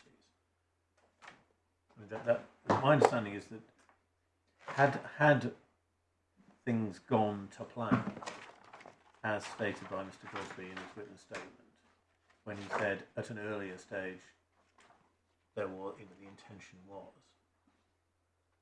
then there would have been backward tracing, because it would have been a single transaction whereby the bridging loan would be secured on the Mercury Way property, and the proceeds of the Mercury Way property would have been used to discharge the bridging loan. But it didn't work out that way. Isn't that the way the judge decided it? Have I misunderstood? Well, the judge, I think, considered what Mr. Crosby had said in his witness statement, and then what he said in his evidence, which corrected what he had said in his witness statement. Okay, well, sorry, can you maybe when he corrected, sorry, where's that? Bear with me. 224, isn't it? Well, yeah, 224 is the one I'm looking at. I didn't understand Mr. Crosby. I mean, if you look at Mr. Crosby's witness statement, which I think he's talking about his initial intention, isn't it?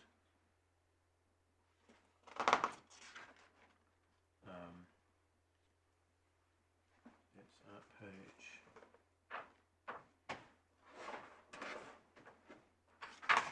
It's at page 185 of the supplementary bundle. It's perhaps even clearer from, I suspect, paragraph 35 that Mr. Budworth took us to, but of the affidavit, which I can't remember the page number of, probably earlier on. But the reference to being the intention to purchase Vinesgrove from the proceeds of sale to McDonald's is dealing with an earlier stage in the chronology, isn't it? Although it does also say in the first sentence, I identified a property at Vinesgrove which I intended to purchase as our long-term family home. So there's elements of both.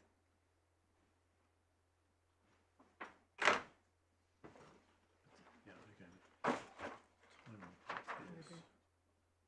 The paragraph my lordship is looking at suggests that it became necessary in circumstances, assuming my lordship is right for a moment, that it was originally intended to sell Mercury Way and use the proceeds to buy Vinesgrove. Well, okay. Paragraph 30. Mr. Budworth took us to paragraph 35 of the witness statement of the affidavit at page 144. He says, in about September 2018, I identified a property known as Vinesgrove that I decided to purchase. My intention was to retain it as a long-term family home and then secure revised permission to construct an additional dwelling. So he's talking there about September 2018. Yes. Purchase price was £900,000. It was my intention to purchase Vinesgrove using the proceeds of the sale to McDonald's, which is the same sentence that appears in paragraph 70. Yes. So that appears to be the original intention in late 2018 or thereabouts. Correct? Yes. So if the sale to McDonald's had taken place at that time, Yes. the intention was to use the proceeds. Yes. But and tracing would have, whether there was a bridging loan for a short time or not, the tracing would have been much more difficult for your client to resist, as the judge says. Yes. 224. But my understanding is that what then happened was that the McDonald's sale dragged on. Yes. So that an alternative solution was found for the purchase of Vinesgrove in about August 2019, which is at the bottom of page 14 of the supplementary bundle. The assumption being that most of the purchase price, £7 to £750,000, will be repaid in 3 months after sale of the current home. Yeah. That's I don't know what it's called. Dane Road. Dane Road, right. And the balance after completion of McDonald's.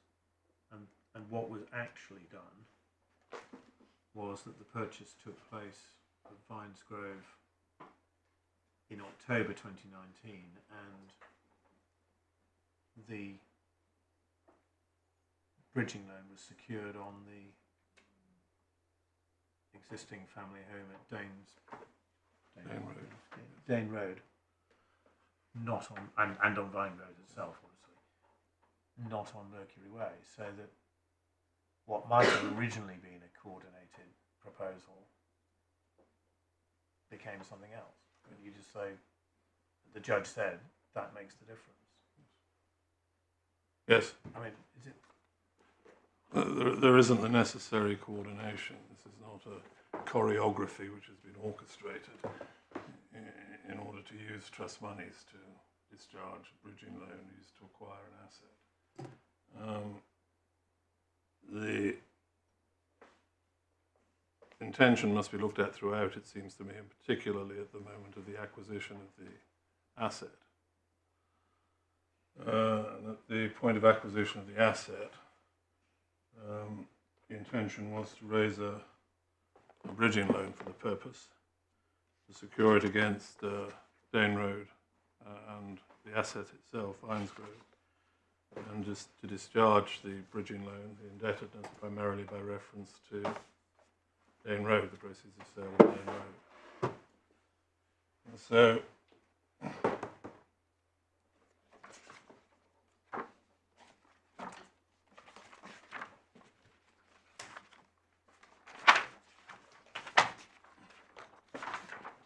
put very simply, the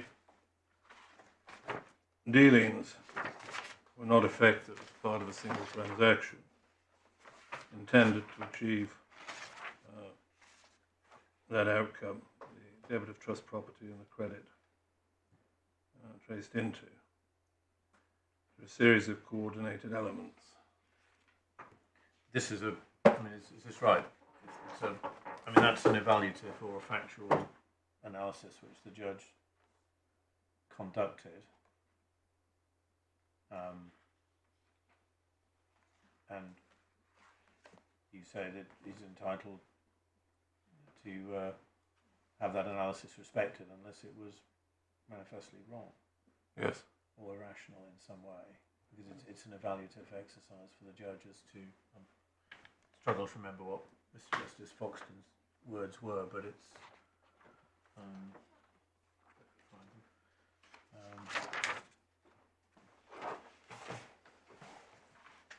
one has to sort of effectively look at the reality of the situation, for using an expression which I hate using, but I can't think of anything better at the moment because I can't remember where it says the substance of the position. Substance of the position. Thank you. I mean that's the evaluation the courts were effectively required to do, isn't it? Yes. Yeah.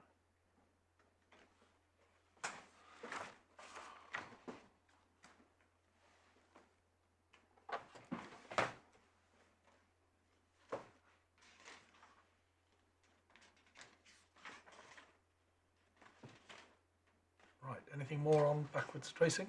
No, my lord. I will address you on the respondent's notice, which perhaps is not a respondent's notice properly so called.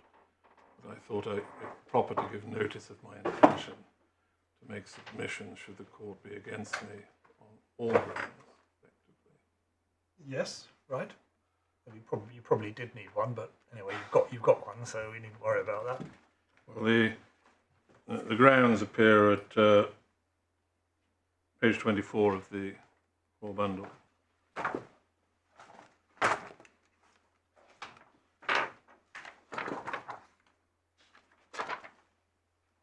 The background is the judge, although he expressed doubt, felt unable to accede to my submission that if the proprietary claim succeeded, just a land should be made for the enhancement in value to the various lands, which became represented by Green Acres.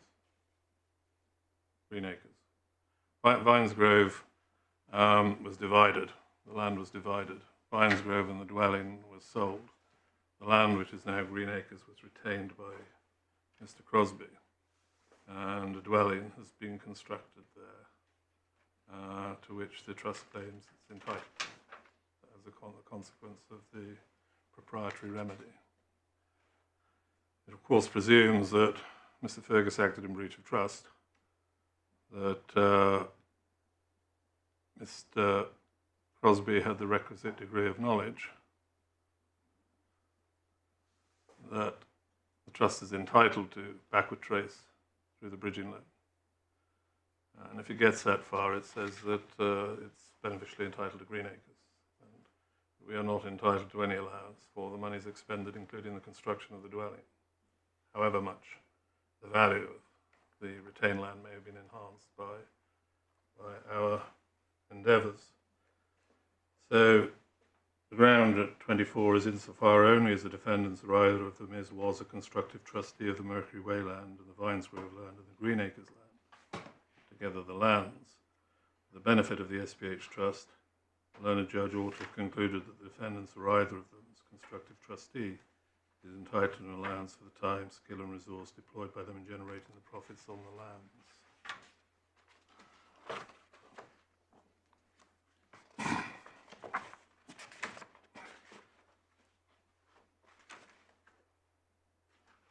If Mr. Budworth succeeds on the appeal, but we're then in your favour on the respondent's notice, what happens? Do we send it back to the judge to work out the allowance, or are we supposed to do something ourselves? I think it would have to be remitted.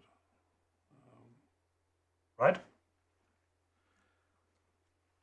I start by accepting that Foskett and McCann, decision of the House of Lords and ultra-fame, decision of Mr. Justice Lewison provide formidable obstacles to my submission.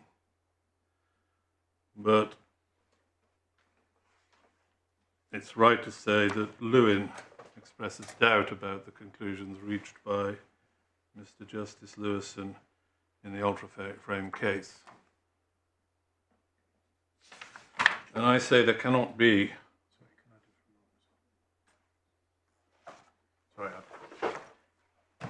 Ultra-frame, for obvious reasons, is deeply embedded on my memory, but can I just remind myself what you're talking about? It's a very long case and there are lots of points. Yes. Well, ultra-frame was concerned with proprietary remedies. If I can take you to... Shall I take you to that first? Well, show you my obstacles. Yeah, could you just sort of Yes. reacquaint myself with either Foskett, Well, if Foskett and McEwen and ultra-frame? I mean, in a sense, Foskett and McEwen is probably the more relevant one given their Yes. appeal, but either Although Foskett and McEwen didn't deal expressly with this point, I do accept that it is an obstacle. So, House of Lords, this is at page 305 of the authorities bundle, Foskett and McEwen. This was a case where a trustee fraudulently used trust monies to pay premiums on a policy of life insurance. Policy was held for the benefit of innocent volunteers, and the question was whether the trust monies were traceable into the policy proceeds and whether the trust beneficiaries were entitled to a share of the proceeds. And the answer to both questions was yes. But Lord Brown Wilkinson at page 311 of the authorities bundle, page 108 of the report, at F, said this: a crucial factor in this case is to appreciate that the purchasers are claiming a proprietary interest in the policy monies, and that such proprietary interest is not dependent on any discretion vested in the court, nor is a purchaser's claim based on unjust enrichment. It is based on the assertion by the purchasers of their equitable proprietary interest in identified property. And then he went through the steps to be taken. And then over page at B, if as a result of tracing, it can be said that certain of the policy monies are what now represent part of the assets subject to the trusts of the purchaser's trust deed, and as a matter of English property law, the purchasers have an absolute interest in such monies. There is no discretion vested in the court. There is no room for any consideration whether in the circumstances of this particular case is in a moral sense equitable for the purchasers to be so entitled. The rules establishing equitable proprietary interests and their enforceability against certain parties have been developed over the centuries and are an integral part of the property law of England. It's a fundamental error to think that because certain property rights are equitable rather than legal, such rights are in some way discretionary. This case does not depend on whether it is fair, just and reasonable to give the purchasers an interest as a result of which the court, in its discretion, provides a remedy. It is a case of hard-nosed property rights.